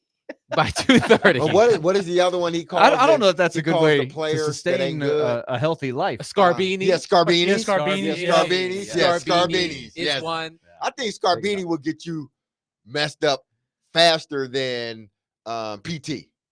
That's I think I think Scarbini's, so. yeah. we I might think have to Scarbini's, do this, yes. but unfortunately, most people are listening to the show while driving, so we don't want to encourage this. Yes, we know. But like, I want you guys when you listen to the show today, listen to how many times he says the word verkakte, which is not something you probably heard him say it a lot and go, what does that even mean? It's a Yiddish word, which means like lousy or messed up or defective. Listen to how many times he says verkakte today. I guarantee you it's at least 10 times. So that was the first question. Oh, Dylan says, don't forget, back me up, Ian. Yeah. Back me up, Ian. Back me up, Ian. Yes. Don't forget. And Ian is always like, Ian's got too many things to do back there. Yeah. Yes. Somebody says You know what? Scarbini You got a shots good for point. everyone on the text line. Adam in Portland. Derek, what do you see as the biggest difference between this current Titans roster and the one that went to the Super Bowl? Do you think there's a path for this team to close that gap, and how long would that take? Well, they had a QB for starters. They had a hell of a running back. They had an O-line. They had a top defense. I think our defense was in the top 2 or 3 in the league. Well, you had the and Javon we're talking Curse about factor. sacks and everything, turnovers. Is he sacks. talking about like the Titans team that went to the Super Yeah, Bowl? Super Bowl. Yes, yes, he's yes, talking yes, about yes. that. So Titans the team. Javon Curse So I'm overnight just like, sensation yeah, I'm just marking stuff down. was something that Yeah. this group of Titans could really use in the next year or two, is hitting big on a first round pick. I think JC Latham, it's hard for him to have that kind of impact.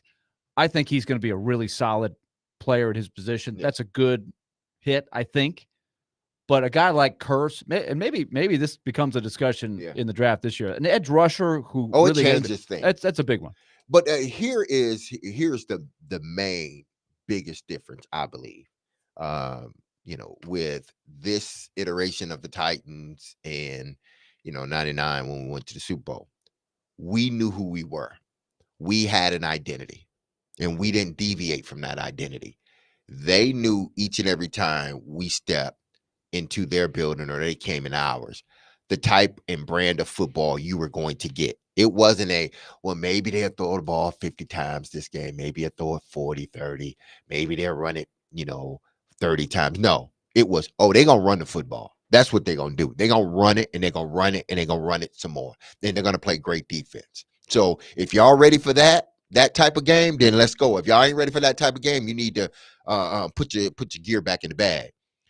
I don't think, and we've talked about this before, this team doesn't have a true identity. They can say what they want their identity to be, but I don't think they have a true identity, because every game you go into as a person watching, I don't know what they're going to do. I don't know if they're going to be heavy run, heavy pass.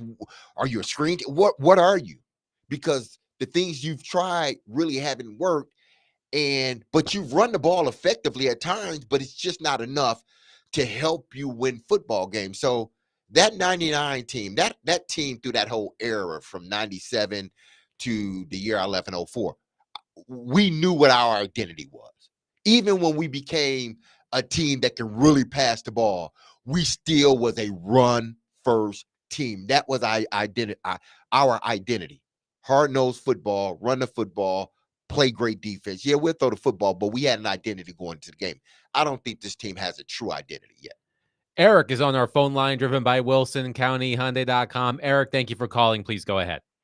Yes, I have a dad joke and I also have an Ask D-Mate question, but one other little tidbit of information that you guys may have learned about, found out this morning that on the Manningcast Monday night, Mike Vrabel is going to be part of that. I think, of course, Bill Belichick does first half, so which means I guess he'll be on like the third or fourth quarter. And I'm assuming, of course, it's the Derrick Henry connection as well as several former Titans are with the Chargers. But I heard about this morning. So just thought that might be interested in that little tidbit. Okay, here's my dad joke. And, of course, I had to make sure I called in with the dad joke this week since I was at an event with George Plaster last week, and next Friday's Black Friday. So if I didn't call in, it would be, of course, a while before you hear one. So and I hope you like it. What do cows give after they've been caught in a tornado? That just happened to me a couple of weeks ago. My cow. No, Yeah, man. What do they give? I don't know. Sour milk? Milkshakes. Oh. Milkshakes.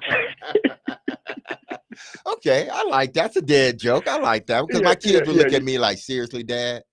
Like, Yeah. Okay, yeah, seriously. Yeah. So that's a true dad joke. Yes. Yeah. So my Ask the next question is this. Of course, it's the other New York team. We talked about the Giants, but now I want to talk about the Jets. And it's this. You probably heard about this in the last, I guess, was day or two. Rex Ryan appeared on the Bart and Hod show, and he was kind of petitioning to go back to the New York Jets, their head coach, saying that no nonsense from him. And I guess their most recent best success was under him. Do you think the Jets might take a chance and decide to bring him back, or they'd say, no, we're good and go in another direction? Just wanted to get your thoughts on that. Guys, good to talk to you. Y'all take care. We'll talk to you soon. Have a great weekend. You as well. Eric, thank you, Eric. Before we answer that question, we do have an update on L'Jarius Sneed from Teron Davenport. L'Jarius Sneed is going to IR. Sneed was initially said to have a quad bruise, then later diagnosed as a strain. The strain is severe enough to where the best option is for him to get rest. Callahan didn't rule out a return at some point this year. Okay. Quote, he's been fighting like hell to come back. All right. Well, finally, they put him on. They should have did it maybe a week ago or 2 weeks ago. So you can do it retroactively is what I'm hearing. So he's not done for the season. Yeah. He's not forced to be how out. many for the games rest they of the have year. left? What? 7 left. And I think IR is 4 to 6 Well- weeks, something like that. Well, It that's doesn't what say there I if guess it's that's what- retroactive. Well, that's what I guess that's what I'm wondering. Like, I don't does know. this mean that if you do it today, he's got to miss the next 4? I think so. I think if they're Or putting can him you, on like IR, in other leagues, you can make it retroactive. In the to when NHL, you stop can make it playing. retroactive. Right. I don't Baseball, you can. think I don't know if you can in that's the football. case. Yeah, I don't think that's the case, or at least I haven't heard of it happening. When they put you on IR, it's just you start from that day, and Okay. then 4 games in. All right. So Eric was asking about Rex Ryan returning to the Jets. I don't know how that whole situation with him ended with the Jets. I don't know if it was they just sort of parted ways and hey, listen, best to you moving forward. We're just going in another direction. Thank you for your services. Or was it something a little bit worse than that? Was it internal fighting before he got fired? Because who got fired first, the GM, him or the GM? Tannenbaum or the GM? I don't remember. I think Rex may have gotten fired first and then Tannenbaum, or they may have gotten fired together. I'm not sure if the Jets want to go back down that route again. I've always said, listen, Rex is a good defensive coordinator, hell of a defensive coordinator in this league, one of the best I've ever seen. But is he a head coach? I mean, other than those 2 years in New York, which were really good years, that they went to back-to-back AFC Championship games, it just fell off. It fell off the cliff after that. That next following season and subsequently after that, it just fell off the cliff. So, do they want to go back? It's like retread. Do you want to go back down that road again? Yeah, you had some success, but it didn't end the way we wanted it to end. And will New York fans be accepting of that, man? We're going back to the well again. It ain't like he took us to the Super Bowl. We won the Super Bowl and then had some bad season. They fired him. I could see you bringing them back then, but I'm not sure they will. We have multiple texters who inform us that there is no retroactive IR in the NFL. Okay, So so he is yeah. out My bad. So he's just out. Yeah. for the next 4 That's kind of a games bummer. at least. Yeah. So that should answer Jared was asking the question, and I think it's a fair question to throw out there, even though as I've said, I don't like when people sort of question whether a guy is Injured or not. injured, yeah. or hey, he might be sloughing it off. He's not Exactly. working. I That's don't hard to believe that. tell. I Yeah, would that is- never ever accuse a player unless I had evidence Uh-huh.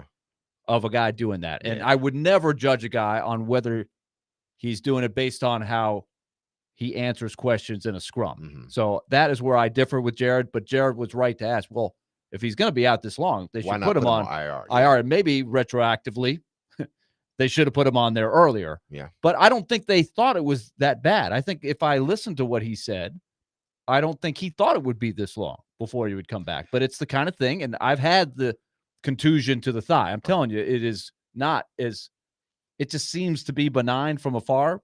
It can be really serious. But my thing is, okay, when the initial injury happened, y'all didn't think that it was that bad. But then Snead said, listen, I knew it was bad. He basically said when it happened, I knew it was bad. But then you go get the MRI and it says, well, it's a little bit worse than what we thought. And then you come back and say, oh, yeah, we got to put him on IR. You should have decided that. Why didn't you decide that 2 weeks ago or 3 weeks ago because how much has changed, or were y'all waiting for it to get better? They must have before thought it was going to heal Yeah. quicker. They must have thought. The trainers, the doctors, they must have thought it But would not even have with been this. that, you knew he was going to be out at least 2 weeks. You put him on IR, it's just 4 weeks. Yeah. So why didn't y'all do that? And he could have been off of it now. This could have been what? The last week of it, which he still wouldn't have been healthy, obviously. So, But obviously, he's nowhere close. Yeah, if nowhere they're close. if they're going to put him on there today, because that's minimum 4 weeks, right? Yeah. Yes, minimum 4 weeks. Trey is on our phone line, driven by Wilson County Hyundai.com. Trey, thank you for calling. Please go ahead. Hey, how y'all doing today, guys? Good. hey, Thank you. Trey. Good. Hey, D-Mace, I want to know, in your repertoire of routes, Uh-huh. how many did you do within a game, and how many is in your repertoire, and what is the most yards that you got in a game? And y'all have a good day. Thank you. Thanks, Thank Trey. you, Trey. Appreciate it. I think the most I had, it might have been 170 against Houston, 3 touchdowns. Yeah, I remember that. I'm acting like I don't. No, I think it was 173, 176 yards. 3 Yes. touchdowns. What was your single high Yeah. for yardage in a Yeah. game? I think it was 100. You had 73. 186 it's receiving 86. yards in week 17, Uh-huh. Titans and Bengals in 2002. Oh, okay. January 6th, 2002. Mhm. You had So that Houston game was like 160 or 170. in the Houston game, you had 177. So, yeah, but as far as my route tree or repertoire, I can run any route, and that was the unique thing I think about me, in one of the, other than me catching the football, best things that I had going is that I can play inside, I can play outside, I can play physical football, I can play finesse football, I can run every route in the route tree, and some you would make up, I can still run those. The route that they ran the most, that I ran the most, it got to a point where when I was in Baltimore, but the comeback route, you couldn't cover me. In the non-stop, you couldn't cover me. Okay, what is the non-stop? Non-stop is just running as if you're running a 9 route. A all 9 is a out. fly? Yeah, 9 is a fly, and then I'm stopping Fly at pattern, 9 just- yards. just I'm dead stopping, sprint, I'm just going stopping deep. at 9 yards. Boom, and the quarterback's throwing it right at the back of my head. So as soon as I turn around, the ball's there. Defensive back can't. So it's a back shoulder throw. It's a back head throw. It's not really a back shoulder throw where I gotta kind of open up and no, I was stopping. As soon as I stopped, the ball was on its way. And basically he would throw it at the back of my head, depending on where I was on the field. So a 9 would be a bomb. Yeah, right? 9 would be a bomb. 9 stop is you're sprinting as if it's a bomb, And stopping but at he's 9, throwing 10 it to yards. the back of your helmet. Yeah. So I was those routes, and I remember Cam Cameron. I love Cam Cameron, love him to death. And I would tell him, like, Cam, can I run something other than a 9-stop, man? But it was open all the time. But I'm like, man, let's run, because they're gonna figure Shake this it up out. a little. And we would shake it up. But the best route that I ever ran, and I thank Cam for this route. I really do thank Cam for this route. And I don't know why more people don't run this route. Maybe because they don't have time. But if you have time, a sluggo stop. It is unstoppable. You cannot stop that route. It's a sluggo, basically a slant and go. And typically when you run that sluggo, the defensive back is out of there because he's thinking, okay, they're going up top. You run that, get him to going, and you stop at about 9 yards. It's you can't defend it, because if you play underneath, I can throw it over the top after a while. That's a route, and we made that route up, no lie. Cam, we made that route up on a fly, basically on the fly. And we used it against Indianapolis, like in the first half of one game in the playoffs. And then they just got smart. They were like, forget it. He's not running this route no more. We're going to take it away. So they start playing cover 2 to it. But I loved a sluggo stop. Titans, if you are listening, please run that route. I want to see that route ran. You have to be a damn good route runner, which I think Ridley can run the route. But yeah, I love that route. But me, I could run any route in the route tree, man. 615-737-1025. We do have one question from an unnamed texter that says, D-Mace, what did you think about the Jeff Fisher rumor Jared talked about yesterday? That's a great question. We're going to talk about that next. Exactly. 615-737-1025. Willie Donick, Derek Mason, Adam Vinkin, 1025-1063. The Game.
D-Mace, Fingan, and Donick, 102.5, 106.3 The Game.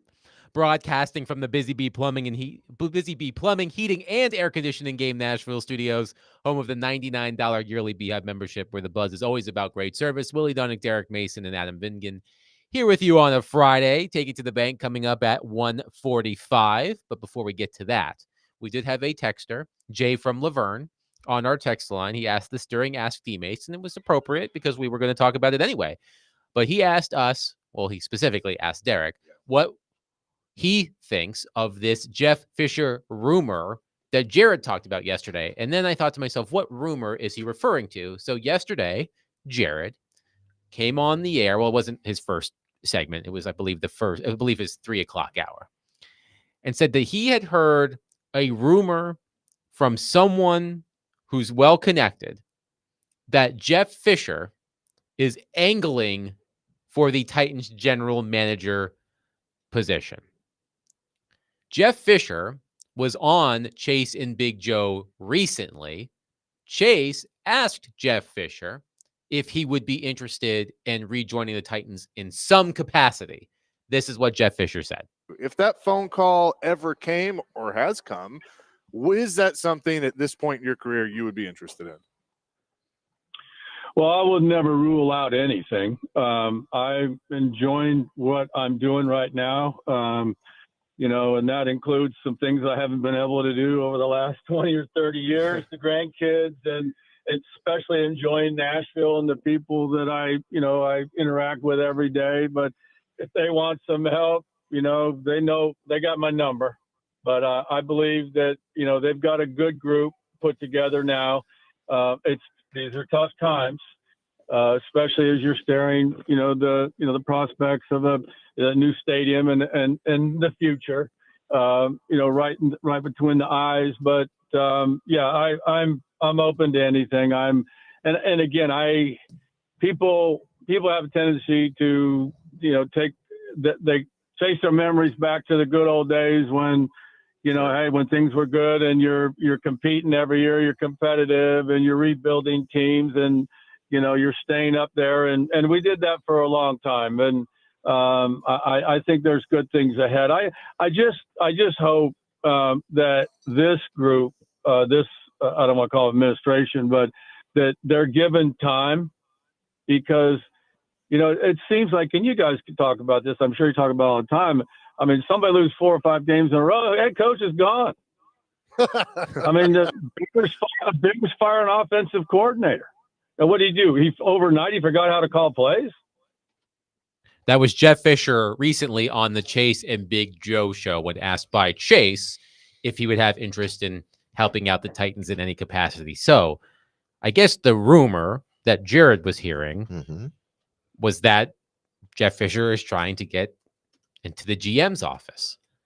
I don't think any of us really believe that's going to happen. Now, I will say this. I did not live through the Jeff Fisher era in Tennessee. That was before my time here in Nashville. So, I mean, I'm aware of Jeff Fisher. I know that he was the king of going 8-8 or 9-7. But I don't really know much about the inner workings and his relationship with Floyd. I've heard what Jared has said. I know that Jared is biased in this argument.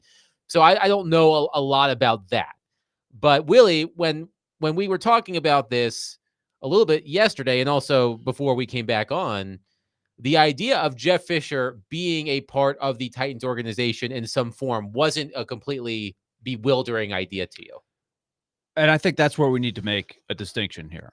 If Jared's rumor, I was not able to hear what Jared said about the quote angling for the GM job. I think we have to be realistic.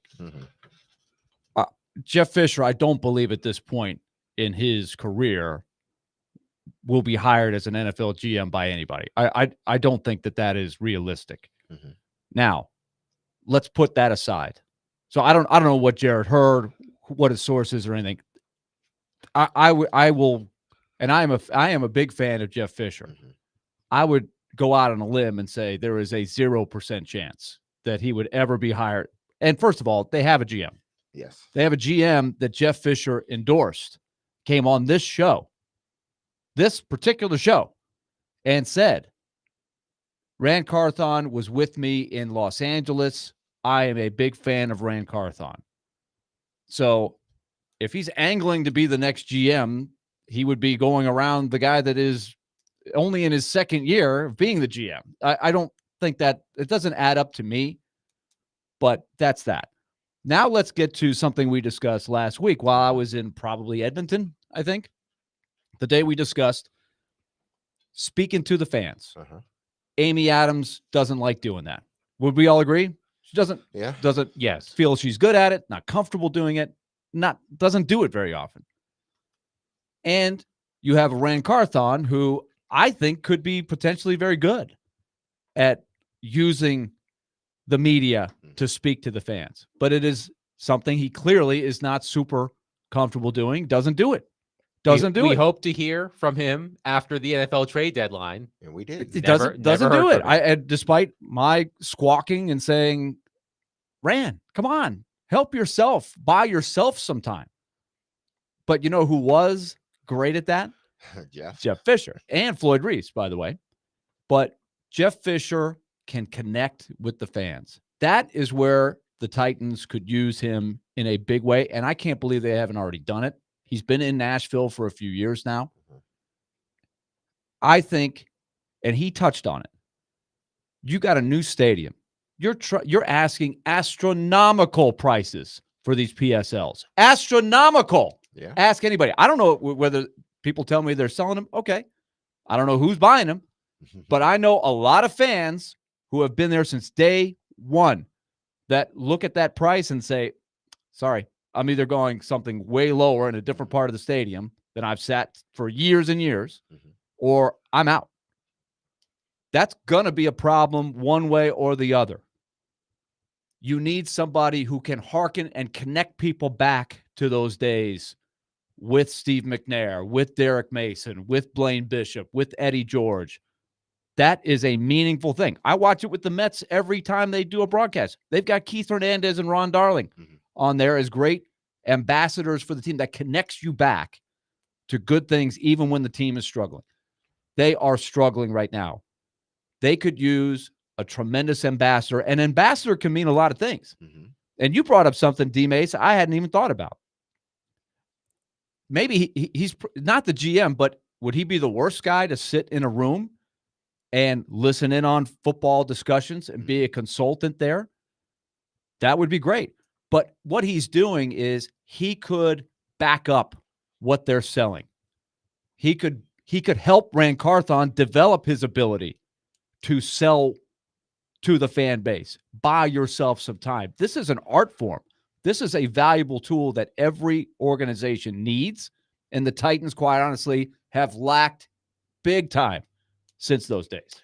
To me, I think Jeff would be great at that part, Willie.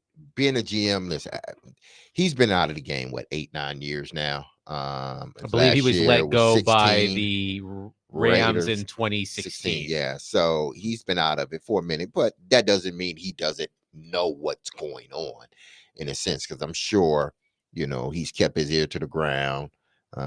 He's talked with people, so I'm not going to say he's just out of the loop, because I think he still is. But I mean, he basically told you with the clip we played, listen, you need to give people time to sort of work out of some difficulties, especially if you know where the franchise or the roster was prior to taking that position. Then you need to give them opportunity and time to work themselves out of it. This is what I think is truly missing with this. And you hit on it, Willie, like just being a spokesperson, an ambassador for the team. You don't know how many times people come up to me and say, man, we just don't know these guys or this team like we used to, like when you guys were playing. It's just, I don't know what it is, but it's just different. They just seem sort of standoffish, or they don't, they're not like they were when you guys first came in that whole run with you guys. And I understand what they're saying, but things change and things evolve, and organizations tend to sort of, want to hide things and keep things close to the vest now more than any time that I've seen in professional sports. But they're not doing themselves a disservice by doing that. If you because you're in a position. It's not like, see, Bill Belichick can get away with stuff like that. And when he was the GM and head coach, or Scott Pioli when he was the GM, you know why they can get away with it? Because they were winning. They were winning championships. So you can get away with being that a-hole in a sense. You can get away with it. Because why? We're winning Super Bowls. What more do y'all want? We're giving y'all what y'all want. So if I don't talk to the media all the time, or if I don't give y'all what y'all want, y'all shouldn't be disappointed. Why? Because we're winning football games. I mean, on a somewhat related note, that was absolutely the deal with Mike Vrabel. When the Titans were winning and Mike Vrabel was being gruff. I would agree. It was like, okay. And the same thing with Peter Laviolette. Peter Laviolette was a gruff individual, to say the least. But when you're winning, you'll put up with it. But as the Titans started to lose and Mike Vrabel was being himself, it didn't register the same way. It wore on people after a while. So the Titans are in this sort of peculiar sort of position, in a sense, where, listen, it can go either way, but it depends on how y'all move going forward. You need to be talking to the fan base as much as you possibly can right now. You're not winning a damn football game. You're building a new stadium, and you ain't talking to the fan base. The GM is not out there. Hey, listen, I know things are going bad, but we're going to be all right. Just reiterating, we're doing the job. We're going to be all right. If we got to be out there once a week, this is what we're going to have to do. Or once a month, this is what we're going to have to do. But it's been cricket, and y'all are not winning. That's the part that I don't understand. Y'all are not winning. That's like Barry all of a sudden saying, you know what? I'm not doing the every weekly with 102.5 anymore, and they're not winning. The fan base ain't going to stand for that after a while. They're like, listen, y'all not winning. Tell us. Give us encouragement. Make us feel a certain way so we can hang on a little longer. Barry Trotz and Jeff Fisher came to Nashville almost exactly the same time, right? And what did they do with Nashville being a brand new major league market? They opened themselves up and they welcomed Nashville in. The word is connecting. Exactly. They connected. And is there a reason why they both lasted about 15 years in their job? Because they bought a lot of equity. They bought equity. They connected with the fans. The fans saw them as more than just the coach that has lost X games and won X games. You buy yourself some time. It can still be done. And the Titans, look, this is just from where I sit, this is what I see. I think they've lost the connection a lot. No, they are. It's not, I'm telling you from what I hear. Yeah, it comes off as we're the NFL. You should be grateful that we're here in your city. We got a new stadium. Great. I mean, there's an assumption that, new stadium, people will buy tickets. I don't know that you can. I don't think that's the best way to go. Maybe you can in the NFL. It's the one league where maybe you don't have to hustle. I saw the NHL in the early days with the Predators. They knew from day one, before they ever played a game, we're going to have to hustle to get people to come watch hockey in this city. And they were out hustling the Titans for a long time. But the Titans made up for it once the new stadium opened, and they had ambassadors like Floyd and like Jeff, who they understood, we got to find a way to connect. These fans have been watching the Houston Oilers. They've been watching the Tennessee Oilers. We've gone to all these different stadiums. We've got to find a way to get this fan base engaged. They took that on and did a tremendous job. But they've lost it. It's almost as if they feel, you're going to buy the tickets anyway. And stop just talking to potential PSL holders or men and women and families that were just PSL holders. Stop just talking to those people, okay? Talk to everybody the whole fan base. Don't just try to get them in there to buy tickets and talk to the people that already had tickets to PSL. Talk to that, because that's what they want to hear. The person that's working at the grocery store that loves your team, they want to hear, why should I continue to hold on? Why should I continue to watch you on a Sunday or a Monday or a Thursday? Talk to those people. Talk to those people that are working, 40 hours a week, and still buying tickets to come to your stadium. Talk to those people, those hard-working people that scratch and claw to try to get into your stadium, try to save up enough to get into your stadium. Talk to those people. Don't just talk to the people that can pay for it, the people that has disposable cash that can pay for the PSL. Talk to everybody. Get out there. And for some strange reason, y'all lose it, and y'all still ain't trying to talk to the fan base, other than when y'all had these sort of little things to try to get the fans in to buy some tickets. Damn buying tickets. Talk to the fan base, period. Let them know we're going to be good. Hang in with us. Don't just do it, once or twice a year. The fan base they're looking for, they want you to do it. They're begging you to do it. It wouldn't take much, really. Exactly. It wouldn't take much. They want to love the team. Exactly, but This it's is almost football like, in the South. oh, They we'll want to love the team. We'll send Rand out when we want to, once a year or twice a year. Oh, when we fire a head coach, we'll send, the owner won't talk, we'll send Rand out. When we fire, this guy, we'll send the head coach out. When we fire the GM, we'll send the head coach out. The owner ain't going to address it right then and there, as much as Amy has done a wonderful job with this organization since she's taken over. But when you have instances like that, the fan base is looking like, you fired the coach, you didn't say anything as an owner the day it happened. You fired the GM, you didn't say anything the day that it happened. Stuff like that. Fans, they remember things, especially when you're not winning. So the Titans need to recognize, maybe they do recognize that. Maybe they don't care. I don't know. But stop being politicians. Okay, every 4 years, then every 3.5 or 3 years, then you want to come start talking to people. Why? So they can vote for you, or so they can get in that stadium. Start talking to them every day, especially while you're losing. 615-737-1025. What are your thoughts on Jeff Fisher playing a role of some sort with the Titans, perhaps being a conduit between the front office and the fans? Because as we know, nostalgia, it's a powerful thing.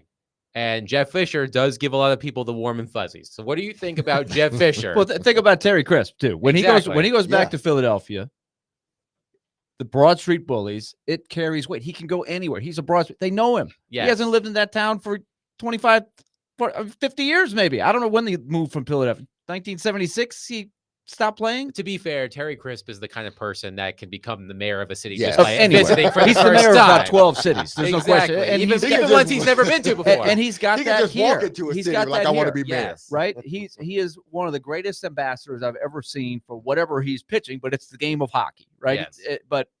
And so he's got that. So when you have a guy like that, take advantage. I think Jeff Fisher's got some of that. 615-737-1025. We'll take your calls and texts on that. Coming up next, Willie Donick, Derek Mason, Adam Vingan, 1025-1063, The Game.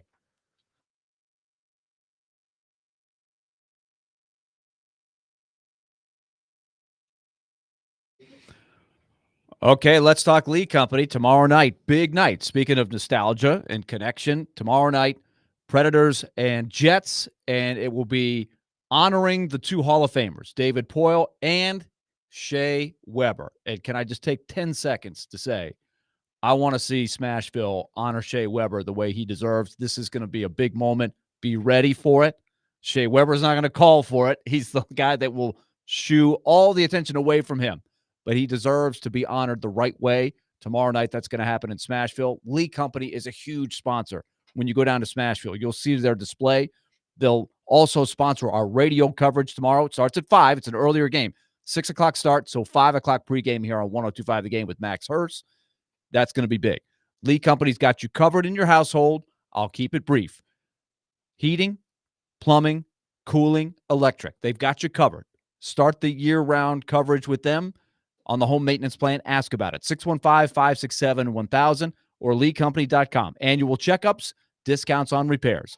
LeeCompany.com. 615-567-1000. Lee Company, proud sponsor, Nashville Predators.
D-Mays, Vin Gindonic, 1025, 1063 The Game.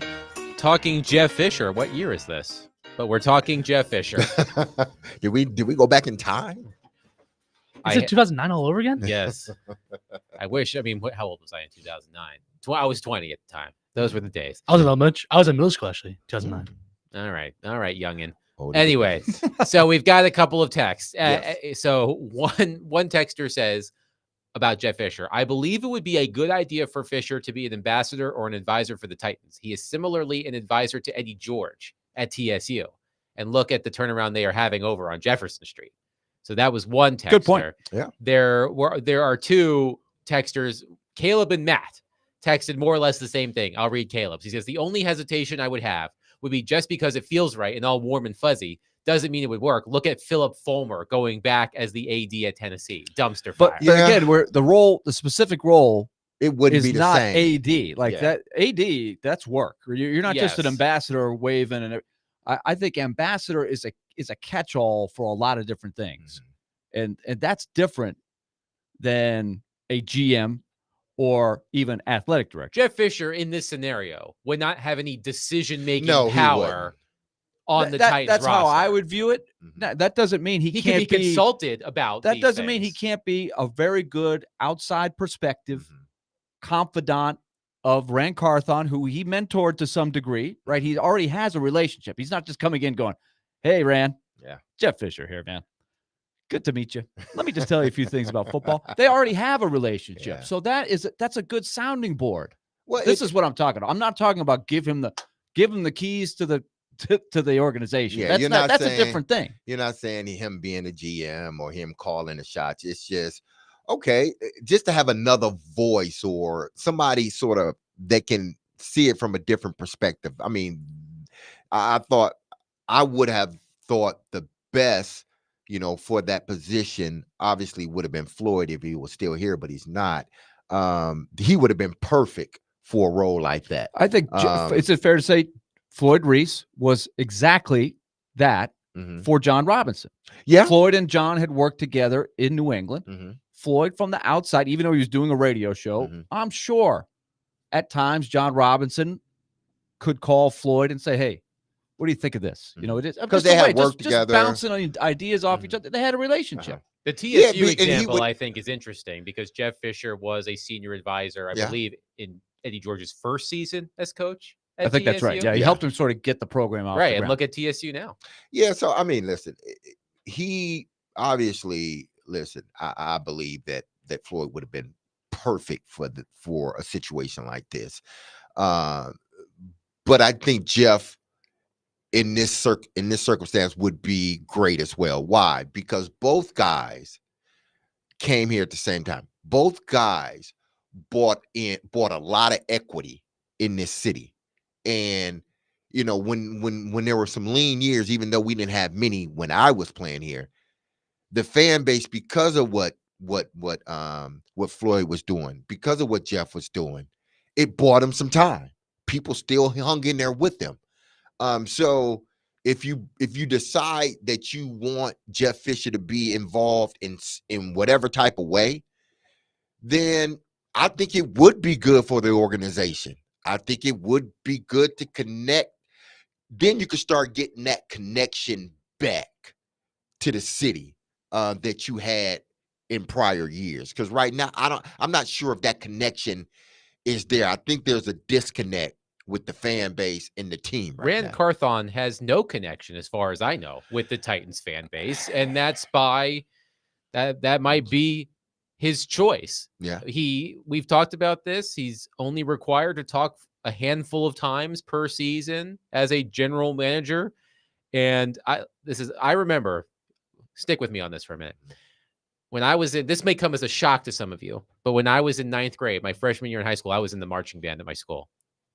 I was a great no surprise. No surprise. I was a great trombone player, by the way. We could have been buddies. I was right back there. I played the playing tuba through the 9th grade. Okay. You and I could have been back row with the bass guys, Yes. the drummers. I That's love right. my crew. Did back you there. really play it, Willie, or did you just like, okay, I'm just gonna play it low? So Oh can't man, nobody I hear was me? I was big time, man. I was good. First chair all city band, 7th grade, trombone. I was good. I had So- the sousaphone. I could be back there. So I remember when my freshman year in high school, it was required if you were in the there was the advanced band. There were 2 bands at the high school, and I was in the advanced band. There you go. If you were in the advanced band when I was a freshman, you were required to be in the marching band. My sophomore year, that changed from, I remember this very vividly, from required to highly recommended. And I went into the band director's office and I said, I believe his name was, if I recall correctly, it was Mr. Wills. I said, Mr. Wills, if it's only highly recommended, I'm not doing it.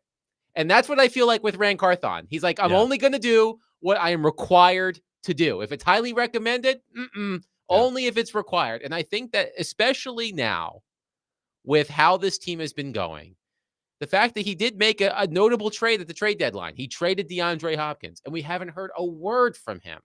Like I think the idea of having someone like Jeff Fisher, who, as you've mentioned, Willie, is someone who has a relationship with Ran Carthon, who can serve as the go-between between the front office and the fan base. It is a person in Jeff Fisher. And also the football operations Yes. and the fan base. Yes. The football operations and the front office. These are connections that they need to make. Right. But, okay. Yes. But my point is that Jeff Fisher has enough equity built into town that even if people aren't going to like what the front office and by extension Jeff Fisher is saying, it's being delivered by someone that they have good feelings about.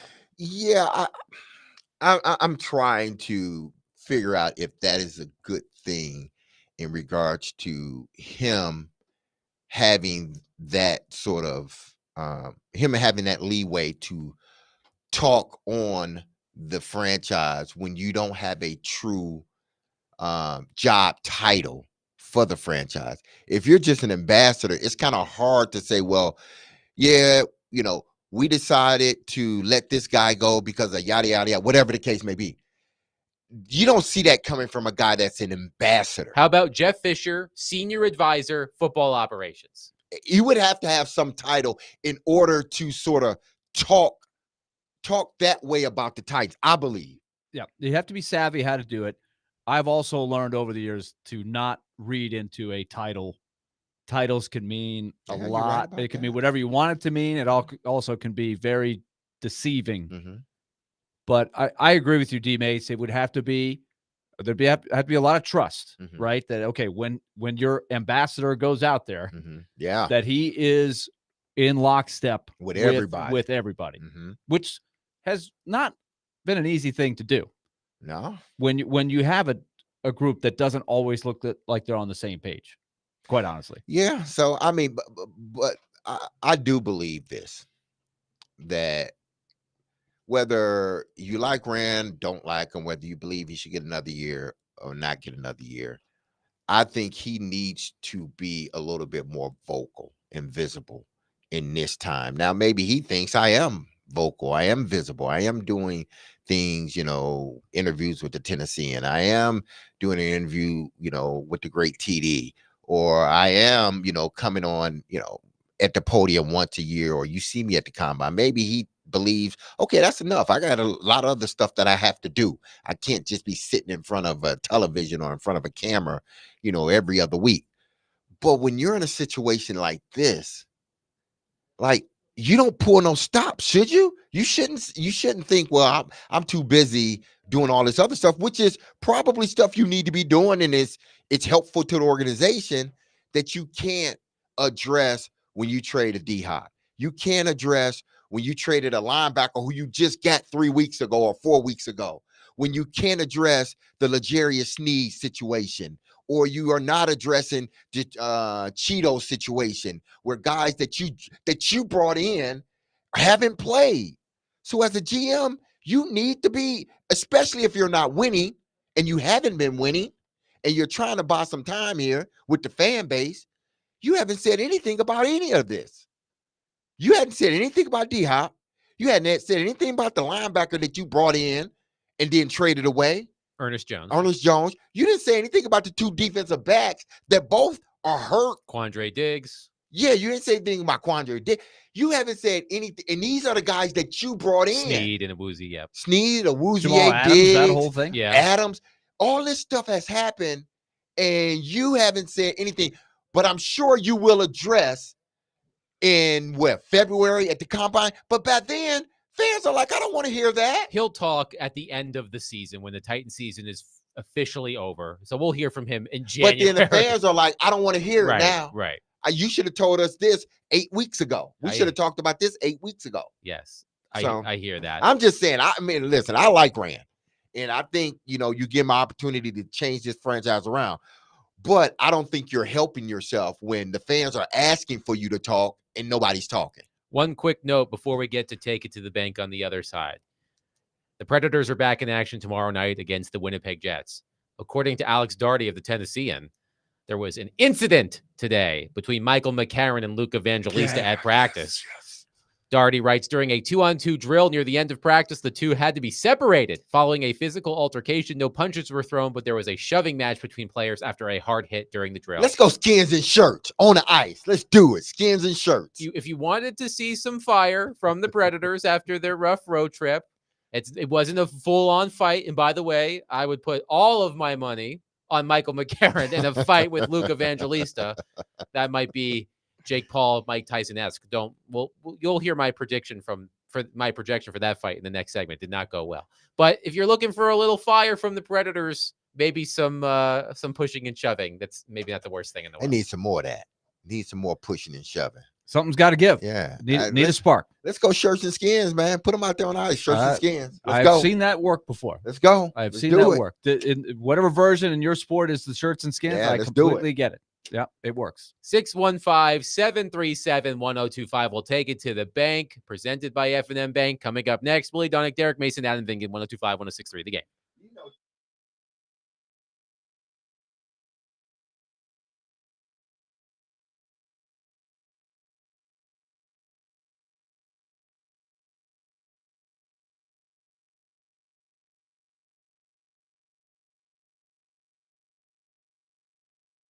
All right, let's talk F&M Bank. It is about to be Take It to the Bank time here on the show. Banking made easy on purpose. F&M Bank with 20 locations in our listening area. They're right in the middle of your community. Want to save a little money? Looking for an easy tool to do that? One of many that they have at F&M Bank is the Smart Swipe debit card.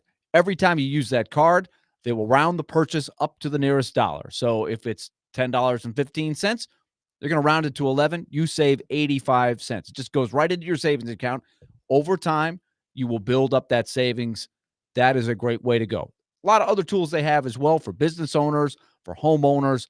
You just find the nearest location and start a relationship. It means a lot to them. myfmbank.com. That's myfmbank.com. 20 locations in our area. We take it to the bank next with F&M Bank. Equal housing lender, member FDIC.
D. Mace, Finnegan, and Donick, 1025, 1063 The Game. Stoneman and Company coming up next at 2. But before we get to that, it's time to take it to the bank with our friends at F&M Bank, customer community. F&M Bank, banking made easy on purpose. I turn the floor to David James for a recap of our selections from last week. Yes. Thank you, Max. Max is in the studio with us today. So, boys, it was a pretty good week. Adam, you had Levis was going to get sacked at least 4 times.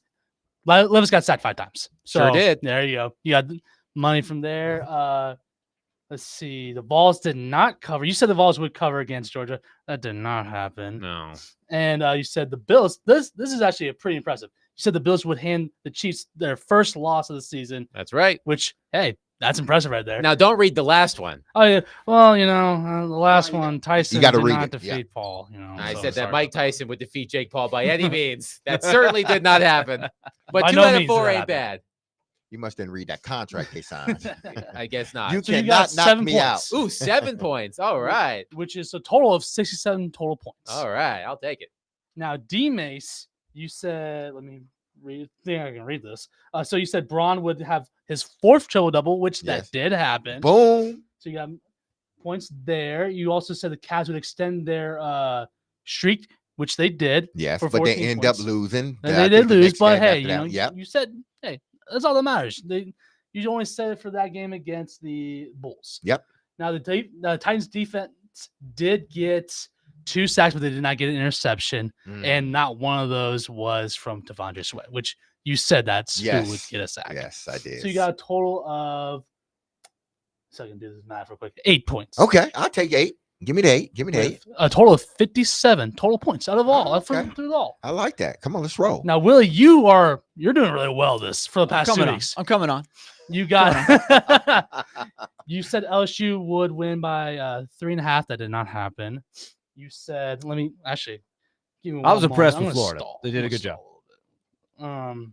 He's stalling a little bit Because I totally forgot. I had the Titans not. Yeah, you covering said the against Titans, the and you Vikings. said the Bills would also beat. I had the Bills over the the Chiefs, Chiefs. So that's a and the total- points. They were a slight favorite.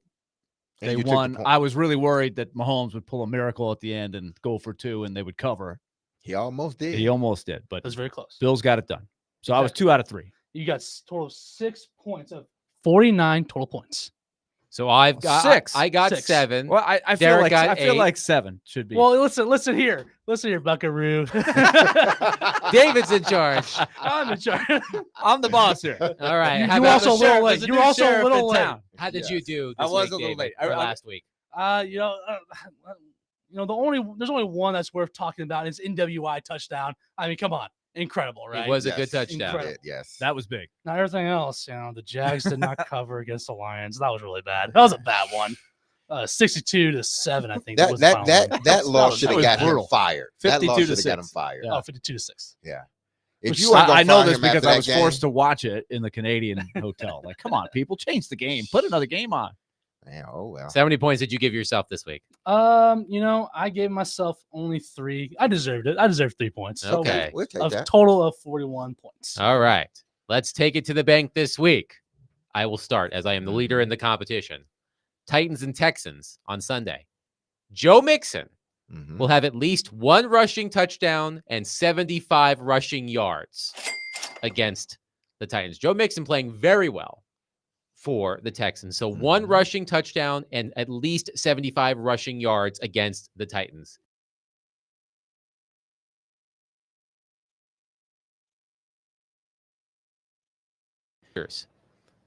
Jim Harbaugh, coach of the Chargers, has never defeated his brother. He's 0-2 Go Ravens. against John. I say that changes. Jim Harbaugh Oh. gets his first win against his brother. I have the Chargers defeating the Ravens on Monday Night Football. I have 2 college football games here. Tennessee is a 40.5 point favorite Mhm. against UTEP. They will not cover against UTEP. Ohio You did a State. little breakdown of the Miners film this I- week. You think No, that- I can't say that I have. But I just have this feeling that it's, Tennessee it's all gut feeling. will not cover 40.5 points. And Ohio State will cover against Indiana, I have Ohio State minus 11. Man, how many did you pick? 4. I That's- pick 4 every week. that All is right, the Davis, you have maximum. no room. You like pick like 20. One time you tried to pick like Hey, this 6. ain't about me. This ain't about me. We're talking about Adam, okay? Oh, my bad. Okay. The Titans. I'm gonna start it off with this. The Titans. Now that they're putting PT back over to the right side, they will give up at least 3 sacks in this game. I got Will Levis to throw for at least 200 yards. 200 yards may not sound like a lot, but For Will it would- Levis, yeah, it is a lot. Yeah, Yes. he eclipsed that last week. But we know prior to that, 35 plays, 100 yards, so he really wasn't getting the job done. But he threw over 250 yards. So there we go.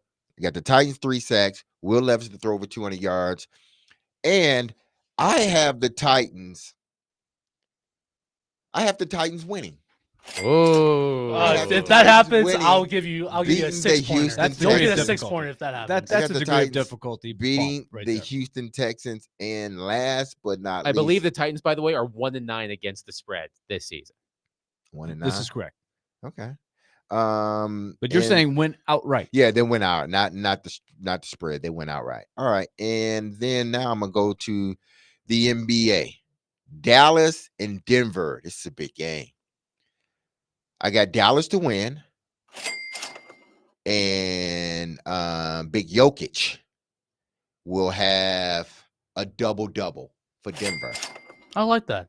By the way, not Dallas only win, Jokic has a double-double. the Titans are the 3rd team since 2000 to start 1-9 or worse against the spread, joining the 2012 Eagles and the 2007 Ravens. I'm not really sure what the significance of I that don't is. know. Like you could actually be a good team and not cover a lot. So That's true. that's weird. No, All right, Willie, you're up. I will say I have watched a lot of bad Titans teams go down to Houston and not look good. Last year was one of those examples. They really didn't put up much of a fight. I'm not feeling it.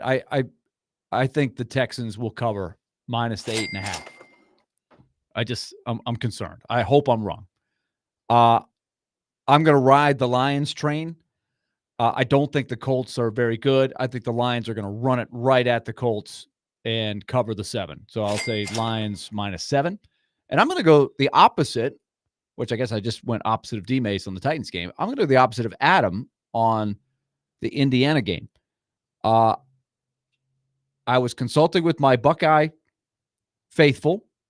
I got a lot of them up in Ohio. My dad grew up in Ohio. So I got a lot of aunts and uncles and cousins that are diehard. They watch the Buckeyes every week. They tell me that even in some lean years, Indiana always seems to give Ohio State a good fight. And I am also believing that Indiana is such an unknown. All these new players, it's sort of the stigma more than the actual talent differential. Ohio State lost their center, which has been an issue. So I think Indiana will cover against all right. Ohio State. I think Ohio State will pull it out. I also watched Ohio State have a lot of trouble with Nebraska a few weeks ago at home.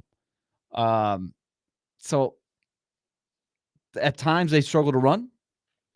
Give me the Hoosiers and the points. Ohio State will win but not cover.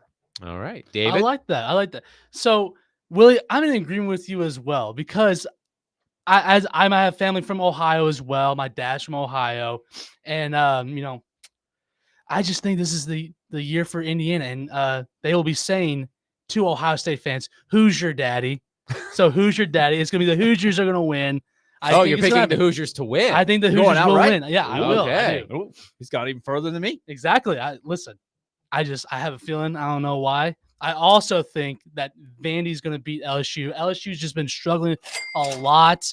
I just think it's going to continue. I don't really have that much trust on that defense. I think Diego Pavia has done really well against poor run defenses, and so I think that the Vandy's going to win. I also believe that my beloved Baltimore Ravens are going to win against the Chargers, and Lamar Jackson's going to throw for 3 touchdowns Oh, on Monday night. Throw for Okay. 3. Now here's another thing. Lamar has the most 3 touchdown performances in the NFL with 4. So those are my okay. picks. So that's the norm for him to run 3 touchdowns in a game. I'm pulling for Jim. He's 0-2 in the Harball.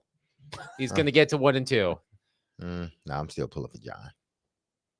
Go Birds. It should be a good game, though. Yeah, it Looking should be. forward to that game. The Chargers seem to be, finding their groove. So That it game should be is good. in Los Angeles, by the way. That is Ravens at Chargers. Nobody bit on the Predators, who, of course, that will be a big one tomorrow night. Let me just say one word: win or lose tomorrow. And I know everybody's going to come in. They better win. Well, I know they're a little down on the team, the fans. It's going to be a great crowd. It's the weekend before Thanksgiving. I know this is always it's Saturday night in Smashville, but they are going to honor David Poile and Shea Weber. Now, David Poile has been honored a number of times. His retirement, U.S. Hockey Hall of Fame. There's been a few times that they have honored him, and rightfully so. But this will be the first time that Shea Weber gets a little bit more of the spotlight. And I believe this will happen, but I just want to remind fans, let's appreciate Shea Weber the way he deserves, because he's not going to ask for it, right? He's going to probably go hide somewhere.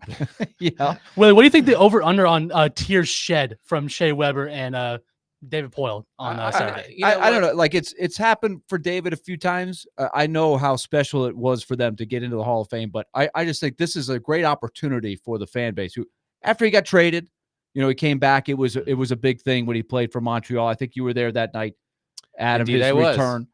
I went to Montreal before that to write a story about him coming back. And because he hasn't played for a few years, but he's still technically a contracted player on LTIR for what team now? Utah. Yeah, his contract is settled. His Man, they traded the contract's been contract to about Utah? 3 provinces and 7 It's states. been traded a couple of times. It was traded from Montreal to Vegas and then Vegas to Utah, if I'm not mistaken. He was there to honor Pecorine when his number was retired in the statue.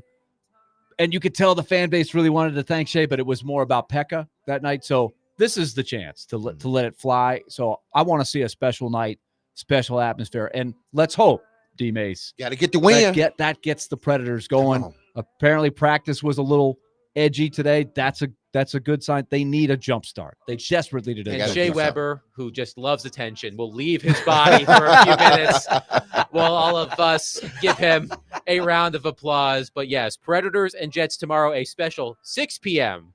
puck drop. Pregame at 5 right here on 102.5, 106.3. The game will be back on Monday. Willie will be in the great state of New Jersey with the Predators. But everybody have a wonderful weekend. Stillman and Company coming up next, 102.5, 106.3. The game. Be loved. Love on your people. Have a wonderful, blessed, and safe weekend. Peace.